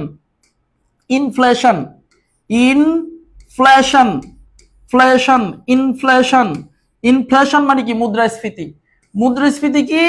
যে যখন অর্থের চেয়ে দ্রব্যের মূল্য বেড়ে যায়, অর্থের চেয়ে দ্রব্য মূল্য বেড়ে যায়, দ্রব্য মূল্য বেড়ে যায়, অনেক গুণে দ্রব্য মূল্য যখন বৃদ্ধি পায়, তখন সে অবস্থাকে বলি আমরা মুদ্রাস্ফীতি বা ইনফ্লেশন। ইনফ্লেশন বা মুদ্রাস্ফীতি বলি যখন বাজারে অর্থের মূল্য কমে যায়, দ্রব্য মূল্য অনেক বেড়ে যায়। মুদ্রাস্ফীতি ভালো, কিন্তু সেটা অল্প। মুদ্রাস্ফীতি সমস্যা যদি হাই ইনফ্লেশন হয়। হাই ইনফ্লেশন, সর্বোচ্চ মুদ্রাস্ফীতি হলে ওই দেশের অর্থনীতি ইমব্যালেন্স হয়ে যায়, ধ্বংস হয়ে যায়। ওই দেশ তখন দুর্ভিক্ষের মতো অবস্থার সৃষ্টি হয়। এই জন্য মনে রেখো, তাহলে এখানে বলেছি নিচের কোনটি মুদ্রাস্ফীতির কারণ? কারণ কোনটি? মুদ্রা সরবরাহ বৃদ্ধি। এই যে কি সরবরাহ বৃদ্ধি? মুদ্রা সরবরাহ। মুদ্রা আছে প্রচুর বাজারে, কিন্তু জাতীয় উৎপাদন হ্রাস। হ্রাস মানে কি? কম। ওই অনুযায়ী পণ্যের উৎপাদন নেই। প্রচুর টাকা দেশে, প্রচুর টাকা। গাজীপুরের যে টাকশাল আছে শিমুলতলিতে, গাজীপুরে যে বাংলাদেশ সরকারের টাকা ছাপানোর কারখানা আছে শিমুলতলিতে, security printing press Bangladesh limited আছে টাকশাল, যেখানে টাকা ছাপানো হয়। প্রচুর টাকা ছাপানো হয়েছে, বাংলাদেশের মানুষের কাছে প্রচুর টাকা, কিন্তু দেশ ওই রকম ভাবে উৎপাদন করতে পারেনি। কি উৎপাদন করতে পারেনি? পণ্য উৎপাদন করতে পারেনি। টাকা আছে, পণ্য নেই। তখন অবশ্যই যে জিনিসটা কম, সে জিনিসের মান বৃদ্ধি পায়, কারণ পণ্য নাই। তোমার কাছে টাকা আছে, সবাই গিয়ে টাকা নিয়ে হাজির বাজারে, কিন্তু পণ্য নাই। এই পর্যায়ে পণ্যের মান প্রচুর বেড়ে যায়, এবং এই অর্থ এক বস্তা টাকা দিয়ে তখন এক ব্যাগ বাজারও পাওয়া যায় না, এমন একটা অবস্থার সৃষ্টি হয়ে যায়। অর্থাৎ অর্থ আছে, যে জিনিস বেশি থাকে সে জিনিসের মূল্য কম, যে জিনিস বেশি থাকে সে জিনিসের মূল্য কম, যে জিনিস দুষ্প্রাপ্য তার মূল্য বেশি, যে জিনিস দুষ্প্রাপ্য তার মূল্য বেশি। যেমন দেখো, তোমরা স্বর্ণ গলায় নাও, কি এমন জিনিস? লোহাও তো গলায় নেওয়া যায়, কিন্তু লোহা গলায় নিলে কেন আমরা দামি ধরি না, বলি না যে বড় লোক? স্বর্ণ গলায় নিলে কেন বলছি যে অনেক বড় লোক? কারণ স্বর্ণ দুষ্প্রাপ্য। স্বর্ণ দুষ্প্রাপ্য মেটাল, দুষ্প্রাপ্য মানে অল্প। আর লোহা পৃথিবীতে প্রচুর পরিমাণে আছে। লোহা গরিব থেকে শুরু করে সবার কাছে লোহা আছে, অ্যাভেলেবল পাওয়া যায়, এই জন্য লোহার মূল্য কম। আর স্বর্ণ কিছুই না, স্বর্ণ দুষ্প্রাপ্য, এই জন্য স্বর্ণের মূল্য বেশি। ঠিক মানুষের জীবনটা এরকম। তুমি যাকে যার যতটুকু কাছে যাবা, নিজে যতটুকু অ্যাভেলেবল হবা, তোমার মূল্য কমবে। তুমি যখনই নিজে অ্যাভেলেবল হবা কারোর কাছে, আমি একদম অ্যাভেলেবল তার কাছে, একদম ইচ্ছা করলেই সে ডাকছে পাচ্ছে, তখন তোমার মূল্য কমে যাবে। এই জন্য নিজের মূল্য ধরে রাখতে হলেও, এই যে মুদ্রাস্ফীতির মতো নিজের মূল্য ধরে রাখতে হলেও তোমাকে সবার কাছে সস্তা হওয়া যাবে না। মনে রাখবা, সবার কাছে কখনো সস্তা হয়েও না। নিজের যদি মূল্য রাখতে চাও, ডিমান্ড যদি রাখতে চাও তুমি, এবং তোমাকে যদি অন্য পর্যায়ে দেখতে চাও, তোমার নিজেকে সস্তা বানাবা না, অ্যাভেলেবল হবা না, ঠিক আছে? সহজ হবা না, তোমাকে পেতে হলেও অনেক কষ্ট যেন করতে হয়। ঠিক আছে ভাইরা, মনে রাখবা। আচ্ছা, তারপরে আমরা চলে যাচ্ছি এরপর। তাহলে নিচের কোনটি মুদ্রাস্ফীতির কারণ? উত্তর হচ্ছে মুদ্রার সরবরাহ বৃদ্ধি, কিন্তু জাতীয় উৎপাদন কি? কম। এটা কিন্তু উত্তর হচ্ছে, মনে রাখবা। আর মুদ্রাস্ফীতি কাকে বলে আমরা বুঝতে পেরেছি। আর সবচেয়ে বেশি মুদ্রাস্ফীতি বর্তমানে আর্জেন্টিনাতে প্রচুর পরিমাণে মুদ্রাস্ফীতি চলছে। আর্জেন্টিনা এবং ভেনিজুয়েলা, আর্জেন্টিনা, দক্ষিণ আমেরিকার এই দুইটি রাষ্ট্রতে প্রচুর পরিমাণে ইনফ্লেশন চলছে, মুদ্রাস্ফীতি চলছে। আমাদের দেশেও কম নয়, আমাদের দেশেও কিন্তু মুদ্রাস্ফীতি চলছে। আলহামদুলিল্লাহ, বুঝতে পেরেছি। চলে যাচ্ছি আমরা 13 নম্বর প্রশ্নে। প্রশ্ন 13, একক ক্রেতার বাজার কোনটি? একক ক্রেতা মানে একজন ক্রেতা, বিক্রেতা না, কিন্তু একজন ক্রেতার বাজার কোনটি? কে উত্তর করতে পারবে? এখানে সবাইকে উত্তর করতে হবে। এই প্রশ্ন বাজারের প্রশ্ন, বাজার থেকে প্রশ্ন আসবেই।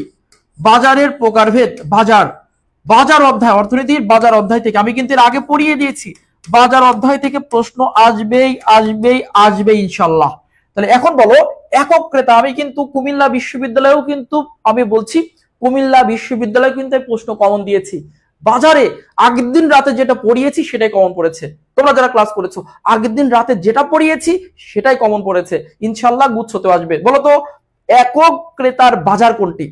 সবাই একক ক্রেতার বাজার কোনটি? একক ক্রেতা, এটা আসবে ইনশাল্লাহ, আমার মনটা টেনে বলে একক ক্রেতার বাজার কোনটি? একক ক্রেতার বাজার কোনটি? একক ক্রেতার বাজার হচ্ছে মনোপসনি, এটা হবে উত্তর, মনোপসনি। এই যে মনোপসনি বাজার, ঠিক আছে, একক ক্রেতার বাজার মনে রাখবা, তার উত্তর হচ্ছে মনোপসনি, এইটা সঠিক উত্তর হচ্ছে। তোমরা এটাও জানবা দুয়োপসনি কাকে বলে, অর্থাৎ তোমার দুইজন ক্রেতা, দুইজন বিক্রেতা, অসংখ্য ক্রেতা, একজন ক্রেতা, একজন বিক্রেতা, অসংখ্য ক্রেতা, অসংখ্য বিক্রেতা। এই যে বাজারের যে বিভিন্ন প্রকারভেদ রয়েছে, এই প্রকারভেদ থেকে প্রশ্ন আসবে আসবে আসবেই।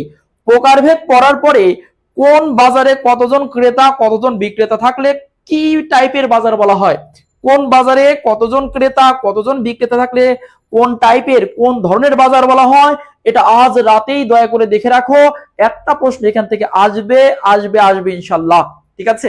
পরবর্তীতে চলে যাচ্ছি আমরা 14 নম্বর প্রশ্নে। দা কোশ্চেন নং 14, পূর্ণ প্রতিযোগিতামূলক বাজারকে, পূর্ণ প্রতিযোগিতামূলক বাজারে একটি ফার্মের ভূমি অক্ষের সমান্তরাল রেখা, যদিও এটা একটা চার্ট থেকে দিয়েছি, আমি তোমাদের এটা বোঝাবো না, কিন্তু একটা চার্ট, এটা বোঝাতে গেলে সময় লাগবে, এটা অধ্যায় একটা।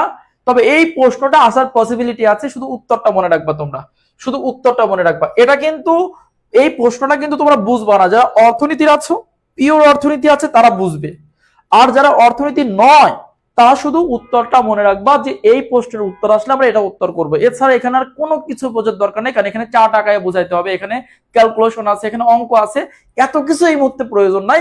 প্রশ্নটা গুরুত্বপূর্ণ, শুধু প্রশ্নটা দিয়েছি।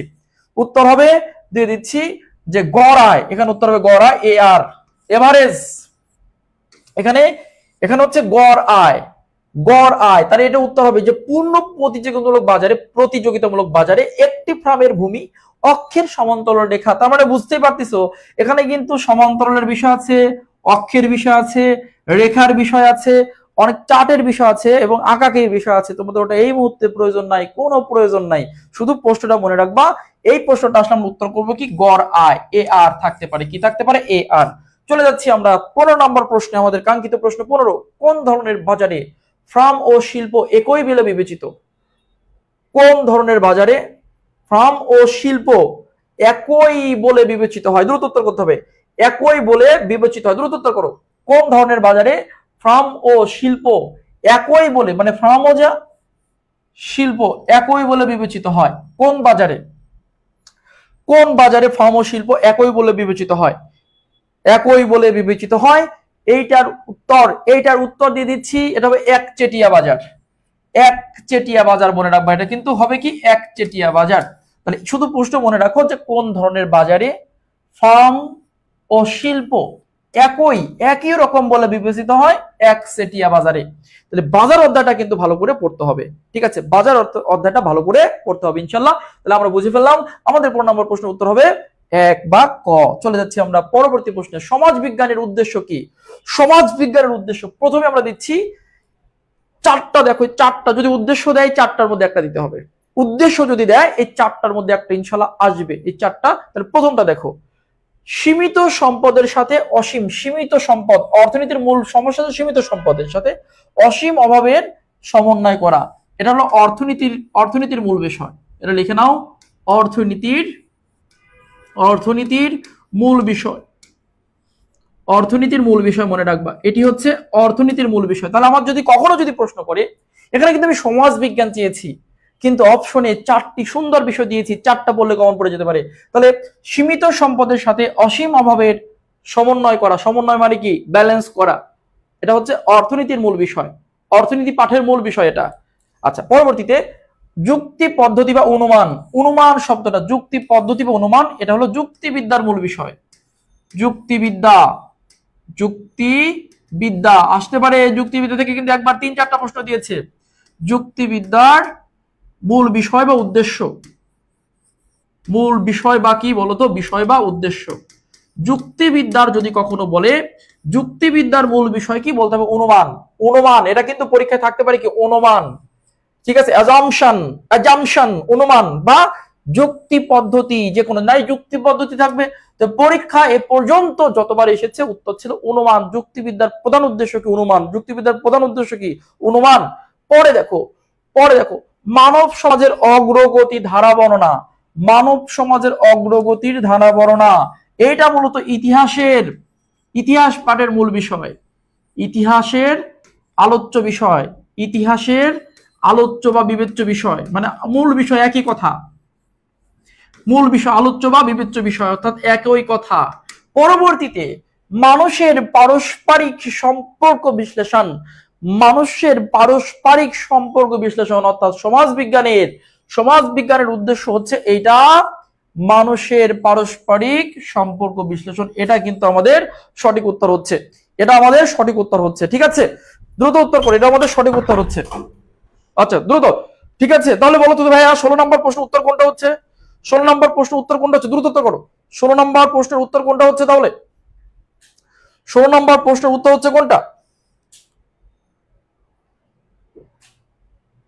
রেডি থাকো আজকে। 16 নম্বর প্রশ্নের উত্তর কোনটা? দ্রুত। তাহলে 16 নম্বর প্রশ্নের উত্তর হচ্ছে, হ্যাঁ ঠিক আছে, 16 নম্বর প্রশ্নের উত্তর হচ্ছে মানুষের পারস্পরিক সম্পর্ক বিশ্লেষণ, পারস্পরিক সম্পর্ক। তাহলে আমরা এখানে 4টা বিষয়, ইনশাআল্লাহ এই 4টা বিষয়ের মূল বিষয় পড়লে, আলোচ্য বিষয় পড়লে আমরা ইনশাআল্লাহ পেয়ে যেতে পারি। তাহলে লক্ষ্য করো যে সমাজবিজ্ঞানের উদ্দেশ্য কি? সমাজবিজ্ঞানের উদ্দেশ্য মানুষের পারস্পরিক সম্পর্ক বিশ্লেষণ। যদি বলে অর্থনীতির মূল বিষয় কি? সীমিত সম্পদের সাথে অসীম অভাবের সমন্বয় করা। যদি বলে যে তোমার হচ্ছে যুক্তি পদ্ধতি বা অনুমান কিসের বিষয়? যুক্তিবিদ্যার বিষয়, বা লজিক বা যুক্তিবিদ্যা, লজিক বা যুক্তিবিদ্যা, বা যাকে তর্কশাস্ত্র বলা হয়। যুক্তিবিদ্যার 3টা নাম মনে রাখবা, যুক্তিবিদ্যার 3টা নাম মনে রাখবা, যুক্তিবিদ্যা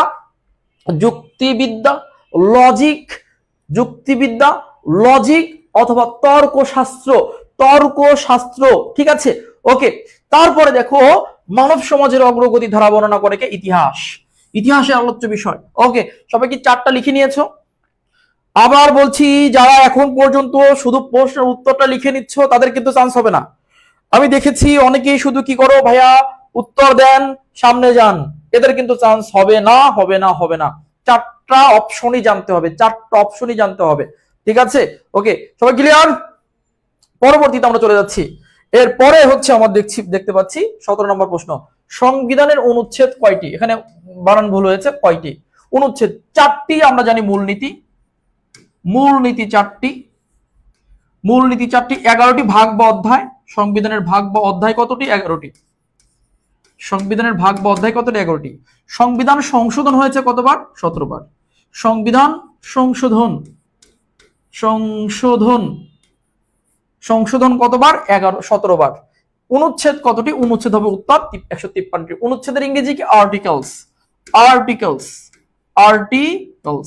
আর্টিকেলস বা অনুচ্ছেদ কতটি? 153টি। তাহলে আমাদের সংবিধানে, আমাদের কনস্টিটিউশনে বা গণপ্রজাতন্ত্রী বাংলাদেশের সংবিধানের মূল নীতি 4, ভাগ বা অধ্যায় হচ্ছে 11টি, 17টি হচ্ছে সংশোধনী। আবার মনে রেখো মৌলিক নীতি কিন্তু 7টি।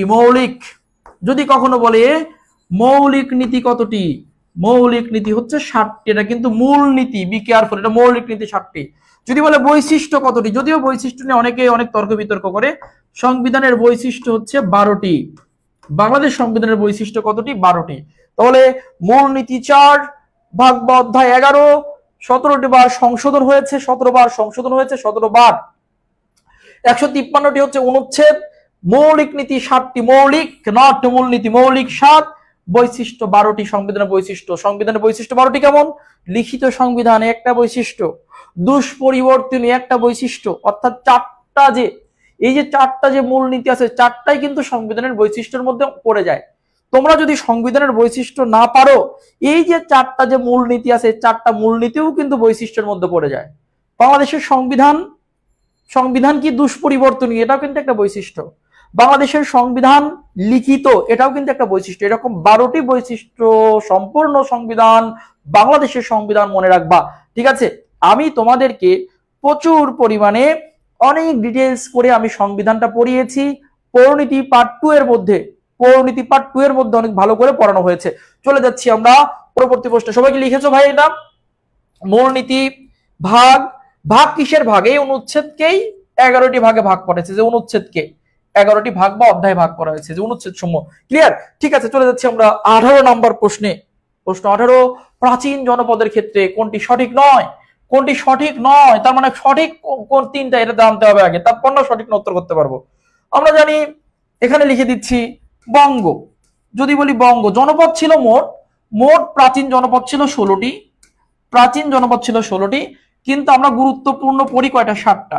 কিন্তু আমরা গুরুত্বপূর্ণ কতটি পড়ি? 60টি পড়ে থাকি, 60টি, কিন্তু মোট কিন্তু 16টা। মোট জনপদ ছিল 16টি প্রাচীন বাংলায়, কিন্তু আমরা পড়ি 60টা। 1 নাম্বার আমরা বলি বঙ্গ।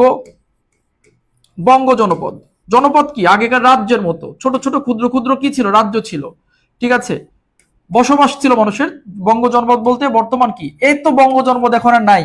এখন বঙ্গ জনপদের উপর কি গড়ে উঠেছে? ঢাকা, ঢাকা, ময়মনসিংহ, ময়মনসিংহ, ফরিদপুর, ফরিদপুর, আর কি? ঢাকা। এই আর কি তোমার হচ্ছে বরিশাল, অর্থাৎ আরেকটা হচ্ছে ঢাকা, ময়মনসিংহ, ফরিদপুর, অর্থাৎ বরিশালের আগ পর্যন্ত, মনে রাখলে চলবে। এই তিনটা লিখে রাখো, ঢাকা, ময়মনসিংহ, ফরিদপুর, অর্থাৎ বরিশালের আগ পর্যন্ত। বঙ্গ, বঙ্গ জনপদ এখন নাই।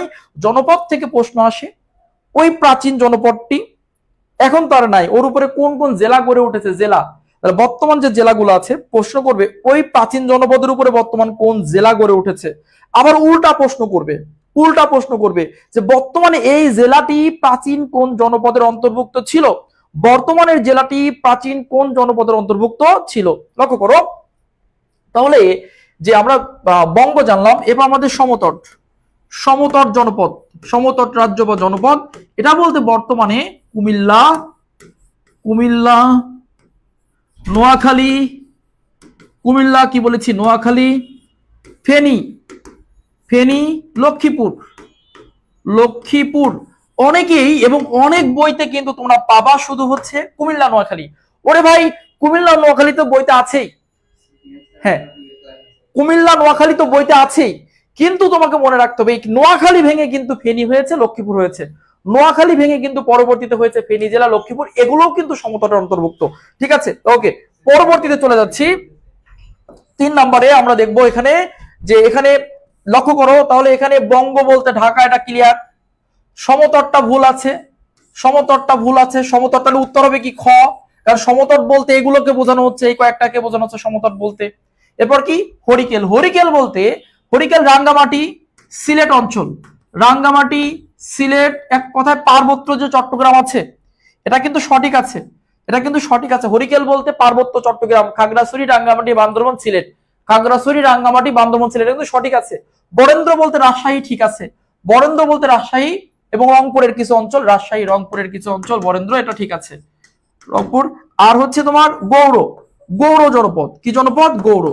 গৌড় জনপদ বলতে বোঝানো হচ্ছে চাপাই নবাবগঞ্জ, চাপাই কি বলেছি? নবাবগঞ্জ, আর কি? মুর্শিদাবাদ, মুর্শিদা কি বলেছি? বাদ। চাপাই নবাবগঞ্জ, মুর্শিদাবাদ, গৌড় জনপদ বলতে বোঝায় বর্তমানে এই দুটি। আমাদের চাপাই নবাবগঞ্জ, ভারতের মুর্শিদাবাদ, আমাদের চাপাই, ভারতের মুর্শিদাবাদ।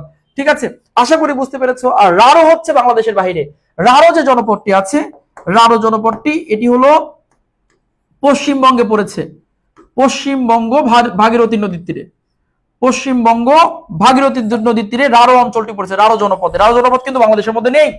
আমাদের পরবর্তীতে চলে যাচ্ছে আমরা 20 নম্বর প্রশ্নে, দ্রুত চলে যাও। প্রশ্ন 20, good governance, good governance, good governance শব্দের অর্থ কি? গুড গভর্নেন্স, দ্রুত। গুড গভর্নেন্স, এটা কিন্তু পরীক্ষা আসে। গুড গভর্নেন্স অর্থ হচ্ছে, মনে রাখবা, সুশাসন, সুশাসন। আবার বলছি, গুড গভর্নেন্স শব্দের অর্থ কি? সুশাসন। গুড গভর্নেন্স শব্দের অর্থ কি? সুশাসন। তাহলে এটা কিন্তু পরীক্ষা আসতে পারে। সুশাসন কাকে বলে তোমরা মনে রাখবা। আর ইন্ট্রিয়াম গভর্নমেন্ট, ইন্ট্রিয়াম গভর্নমেন্ট, এটা কিন্তু ইন্ট্রিয়াম মানে কি? অন্তর্বর্তীকালীন সরকার। ঠিক আছে, আচ্ছা, তারপর হচ্ছে ইথিক্স, ইথিক্স মানে কি? নৈতিকতা, ইথিক্স মানে কি? নৈতিকতা। ভ্যালিউস, ভ্যালুস মানে কি? মূল্যবোধ, মনে রাখবা। ঠিক আছে, তাহলে এগুলো মনে রাখবা। তাহলে গুড গভর্নেন্স শব্দের অর্থ কি? গুড গভর্নেন্স শব্দের অর্থ সুশাসন, সুশাসন। ওকে, ঠিক আছে, চলে যাচ্ছে আমরা পরবর্তীতে। পরবর্তী প্রশ্ন 21 নাম্বার, 26 সালে বিশ্বকাপ ফুটবল খেলা, 26 সালে বিশ্বকাপ ফুটবল খেলা কোথায় অনুষ্ঠিত হবে? 26 হবে 23তম বিশ্বকাপ। কততম? 23তম বিশ্বকাপ হবে কানাডা, মেক্সিকো, যুক্তরাষ্ট্র, এই তিনটাতে হবে। এই তিনটাতে উত্তর হবে এইটা। আর সৌদি আরবে বিশ্বকাপ হবে 2034 সালে সৌদি আরবে হবে, সৌদি আরবে। তারপর Uruguay, Argentina, Paraguay, Uruguay, Argentina, Paraguay, Spain, Portugal এবং কি মরক্কো। কয়টা? অনেকগুলো। এই যে উরুগুয়ে, আর্জেন্টিনা, প্যারাগুয়ে, এই তিনটা দক্ষিণ আমেরিকার রাষ্ট্র, দক্ষিণ আমেরিকা মহাদেশে। স্পেন, পর্তুগাল হলো ইউরোপের রাষ্ট্র, আর মরক্কো হলো আফ্রিকার রাষ্ট্র, অর্থাৎ তিনটা মহাদেশে। দক্ষিণ আমেরিকার তিনটা, দক্ষিণ আমেরিকা মহাদেশের তিনটা, উরুগুয়ে, আর্জেন্টিনা, প্যারাগুয়ে দক্ষিণ আমেরিকা মহাদেশের তিনটা, ইউরোপের দুইটা, স্পেন, পর্তুগাল, মরক্কো, আফ্রিকার। তাহলে ইউরোপের দুই, মরক্কোর এক, আফ্রিকার এক। এই যে মোট কয়টি রাষ্ট্র হচ্ছে? 6টি রাষ্ট্র। এই যে মোট 6টি রাষ্ট্র হচ্ছে, এই 6টি রাষ্ট্রে কিন্তু তোমার বিশ্বকাপ খেলা হবে 2030 সালে। 2030 সালের বিশ্বকাপ আয়োজন করবে ওরা। 2030-এ কততম? 24তম বিশ্বকাপ, 24তম। আর সৌদি আরবে কততম হবে? সৌদি আরবে হবে হলো 25তম বিশ্বকাপ ফুটবল হবে সৌদি আরবে।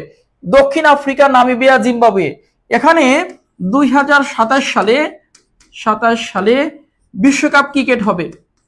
বিশ্বকাপ ক্রিকেট, এটা কিন্তু ফুটবল না। এখানে সবগুলো ফুটবলের ছিল, একটা মাত্র ক্রিকেট। তাহলে দক্ষিণ আফ্রিকা, নামিবিয়া, জিম্বাবুয়ে, দক্ষিণ আমেরিকা, নামিবিয়া, জিম্বাবুয়ে 27 সালে বিশ্বকাপ ক্রিকেটের আয়োজন করবে। তাহলে ভাইরা তোমরা লিখে নাও যে সঠিক উত্তর হবে হচ্ছে ক, তিনটা রাষ্ট্র 26 সালে বিশ্বকাপ আয়োজন করবে। আর সৌদি আরব আয়োজন করবে 34 সালে। 34 সালে কত? 25তমটা হবে সৌদি আরবে। আর এই যে Uruguay, Argentina, Paraguay, Spain, Portugal, Morocco, এখানে হবে 30 সালে 24তমটা। 6টি রাষ্ট্র আয়োজন করবে, 3টি মহাদেশের। আর দক্ষিণ আফ্রিকা, নামে জিম্বাবুয়ে, এরা 27 সালে বিশ্বকাপ ক্রিকেটের আয়োজন করবে। বিশ্বকাপ ক্রিকেট। ওকে, পরবর্তীতে চলে যাও 22। প্রথম কপ কি? Conference of parties. কপ কি? কনফারেন্স অফ কি বলেছি? পার্টিস। Conference of parties. এই কপ সম্মেলন প্রথমটা হয়েছিল বার্লিন। উত্তর হবে কি? বার্লিন। মনে রাখবো, উত্তর হবে বার্লিন। ঠিক আছে, উত্তর হবে বার্লিন, এটা মনে রাখবা। আর হচ্ছে এখানে তোমাদের জন্য যেটা গুরুত্বপূর্ণ, আজারবাইজানের বাকু হচ্ছে 2024 সালে হয়েছে। এটা হয়েছে কপ 29। কপ 29 হয়েছে 24 সালে। এটা কিন্তু 24 সাল দিয়েছি, এটাকে ইংরেজিতে লিখে দিচ্ছি 24 সালে। কপ 29 2024। ঠিক আছে, এটা হয়েছে তোমার বাকু, আজারবাইজান। বেলেম, ব্রাজিল, এটা হবে তোমার কপ 30। এটা হবে 2025 সালে। 2025 কত? 25। তারপর দেখো প্যারিস, ফ্রান্সে 2016 সালে জলবায়ু সম্মেলন হয়েছে। কি সম্মেলন হয়েছে? জলবায়ু সম্মেলন হয়েছে, জলবায়ু সম্মেলন। ঠিক আছে, পরবর্তী প্রশ্ন দেখো দ্রুত। পরবর্তী প্রশ্ন দেখো 23 নম্বরটা দেখো, শুধু উত্তর দেখে যাও। সুশাসনের মূল ভিত্তি কি? সুশাসনের মূল ভিত্তি কি? সুশাসনের মূল ভিত্তি হচ্ছে আইনের শাসন। এই একটা প্রশ্ন করলে কমন পড়ে যাবে। সুশাসনের মূল ভিত্তি আইনের শাসন, শুধু একটা পড়বা, আইনের শাসন মূল ভিত্তি। পরবর্তী যাও, প্রশ্ন হচ্ছে 24। বিশ্বব্যাংকের মূল সংস্থা নয় কোনটি? মূল সংস্থা মানে কি? অঙ্গ সংস্থা। বিশ্বব্যাংকের অঙ্গ সংস্থা কতটি আমরা জানি? 5টি।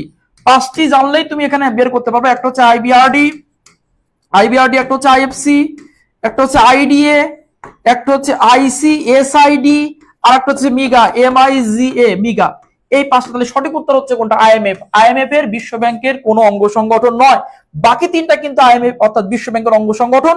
পরীক্ষা আসতে পারে কোনটি বিশ্ব ব্যাংকের অঙ্গ সংগঠন, কোনটি বিশ্ব ব্যাংকের অঙ্গ সংগঠন নয়। ঠিক আছে, তাহলে এই 5টা মনে রাখো, পরীক্ষা আসতে পারে। পরবর্তী দেখো 25 নম্বর। রাজধানীর ক্ষেত্রে কোনটি সঠিক নয়? রাজধানী আমরা জানি নাইপিদো, মায়ানমারের রাজধানী, এটা ঠিক আছে। কিয়েভ, ইউক্রেনের রাজধানী, ঠিক আছে, কিয়েভ, এটা ঠিক আছে।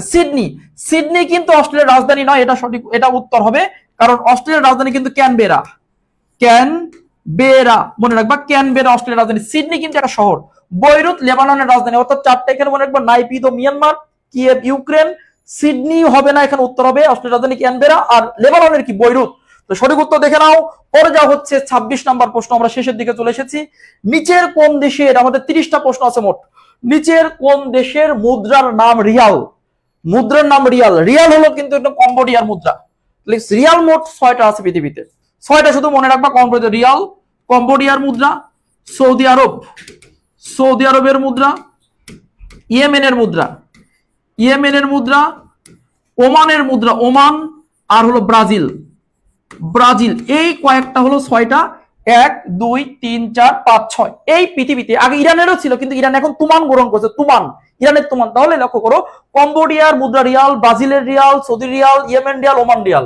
জার্মানির মুদ্রা মনে রাখবা ইউরো, জার্মানির মুদ্রা কি ইউরো, জার্মানির মুদ্রা ইউরো। ডেনমার্কের করোনা, ডেনমার্কের মুদ্রা করোনা, জার্মানির মুদ্রা কি ইউরো, ডেনমার্কের করোনা। রাশিয়ার মুদ্রা হচ্ছে রুবল, রাশিয়ার মুদ্রা কি রুবল। এই তো হয়ে গেল। তাহলে তোমরা দেখে নাও, এই মুদ্রাগুলো পরীক্ষা আসতে পারে, এই কয়টা গুরুত্বপূর্ণ। তবে রাশিয়াটা সবচেয়ে বেশি গুরুত্বপূর্ণ, 3 স্টার দিয়ে রাখো। রাশিয়ার মুদ্রা কি বলতো, রুবল। আর রুবল আর একটা রাষ্ট্রের আছে, বেলারুশ, বেলারুশ, কারণ রাশিয়ার মুদ্রার সাথে আমেরিকার যুদ্ধ হচ্ছে, বেলারুশ। চলে যাও 27 নম্বর প্রশ্নে। 27, ফেসিবাদের জনককে, ফেসিবাদের জনককে, ফেসিবাদ, ফেসিবাদের জনক হচ্ছে মুসোলিনি, বেনিতো মুসোলিনি, ইতালির, ইতালির বেনিতো কি বলেছি, মুসোলিনি ফেসিবাদের জনক মনে রাখবা। লেনিন কোন জনক না, লেনিন হচ্ছে তোমার রুশ বিপ্লব করেছিল। কার্ল মার্কস হলো সমাজতন্ত্রের জনক, সমাজতন্ত্রের জনক, সমাজতন্ত্রের জনক। আর ম্যাক্স ওয়েবার আমলাতন্ত্রের জনক, আমলাতন্ত্রের জনক। তাহলে লক্ষ্য করো, পরীক্ষা আসতে পারে, যেহেতু ফ্যাসিস্টের পতন ঘটেছে, এই আমলাতে ফ্যাসিস্টের পতন ঘটেছে, সেজন্য মুসোলিনি দিতে পারে যে এই যে দীর্ঘ বছর শাসন করে যে অভ্যাস, জোর করে শাসন করা, এই শাসন কিন্তু করে গেছে প্রথমে মুসোলিনি, এই জন্য তাকে ফ্যাসিস্টের বা ফ্যাসিবাদের জনক বলা হয়। চলে যাচ্ছি আমরা 28 নম্বর প্রশ্নে। নিচের কোন ঘটনা আগে ঘটেছে, আগে ঘটেছে পরে ঘটেছে, এই প্রশ্নগুলো জানতে হলে তোমাকে সাল জানতে হবে। চট্টগ্রামের অস্ত্রাগার লুণ্ঠন হয়েছে 1930 সালে, মাস্টারদা সুরজ হোসেন করেছে, 18 এপ্রিল ছিল। বঙ্গভঙ্গ হয়েছে 1905-এ। কংগ্রেস প্রতিষ্ঠা হয়েছে 1885 সালে। চূড়ান্ত ভারত শাসন হয়েছে 1935 সালে। এখন তুমি উত্তর করতে পারবা কোনটা আগে ঘটেছে। তাহলে আগে মানে কি, আগে দেখতে পাচ্ছি এটা 30, এটা 5, 1885, 1935। বুঝতেই পারতেছি কংগ্রেস প্রতিষ্ঠা, কারণ কত, 1885। আমার উদ্দেশ্য সেটা না, উদ্দেশ্য এই 4টা ঘটনা সাল জানা। এই 4টা ঘটনা কি জানতে হবে, সাল।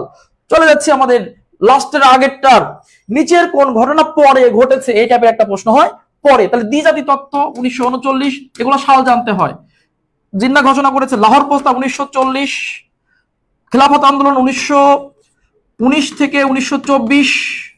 এরপর হচ্ছে লখনৌ চুক্তি, হিন্দু মুসলিমের সম্প্রীতি বা ভালো সম্পর্কের জন্য 16। তাহলে এখানে পরে মানে পরে ঘটেছে, পরে কোনটা হচ্ছে, প্রথমটা 39, পরে 40, পরে 19 থেকে 24, 16। তার মানে পরে কোনটা, লাহোর প্রস্তাব। এর মধ্যে 4টার মধ্যে পরে কোনটা, লাহোর প্রস্তাব পরে ঘটেছে। লাস্ট প্রশ্ন, সর্বশেষ প্রশ্ন, আমরা চলে এসেছি, রাখাইনদের বসবাস কোথায়। বাংলাদেশের রাখাইনরা বসবাস করে মনে রাখবা পটুয়াখালী, কক্সবাজার, এই 2টি জায়গায় রাখাইনের বসবাস আছে। আর পার্বত্য চট্টগ্রামে চাকমা, মারমা, অনেক কিছুই আছে, তোমরা এর আগে আমার ক্লাস করেছো, কোনো সমস্যা নাই। ময়মনসিংহের 2টা উপজাতি নেত্রকোণে লিখে রাখবা, হাজং আর গারো, হাজং গারো, হাজং আর কি গারো, এই 2টা ময়মনসিংহ এলাকাতে রয়েছে। আর সিলেট অঞ্চলে মনে রাখবা মণিপুরি, মণিপুরি, ঠিক আছে, মণিপুরিটা লিখে রাখো সিলেট। আপাতত ইনশাআল্লাহ এর মধ্যে কমন পড়ে যাবে তোমাদের।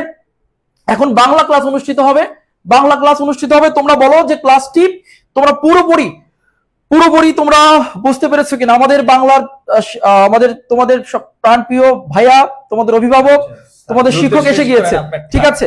তোমরা বলো যে তোমরা 2 মিনিটের মধ্যে আমরা আবার বাংলা নিয়ে আসছি। তোমরা ক্লাস কেটে গেলে 2 মিনিটের মধ্যে আমরা বাংলা অন করলে বাংলা ক্লাস শুরু করবা। আমাদের বাংলা আজকে ফার্স্ট পার্ট, সেকেন্ড পার্ট দুইটাই ধামাকা, সুতরাং কেউ মিস করবা না, প্রত্যেকে ক্লাসে জয়েন করো। 2 মিনিট জাস্ট এটা কাটার পরে 2 মিনিটের মধ্যে আবার ক্লাসে জয়েন করো, ঠিক আছে ভাইয়েরা। তাহলে তোমরা ক্লাসটা আশা করি বুঝতে পেরেছো। অর্থাৎ 30টি প্রশ্ন তোমাদের দিয়েছি, ইনশাআল্লাহ 30টি প্রশ্নের মধ্যে তোমরা যদি 30টি প্রশ্ন যদি ভালো করে পড়তে পারো, এই 30টি প্রশ্ন লিখে নিতে পারো। যদি কেউ অনেক দ্রুত বলেছি, যদি কারো সমস্যা হয় তোমরা ক্লাসটি আরেকবার দেখে নিও, ক্লাসটি দেখে নিও। আর যদি তোমাদের কোনো সমস্যা হয় তোমরা আমাকে অভিহিত করো।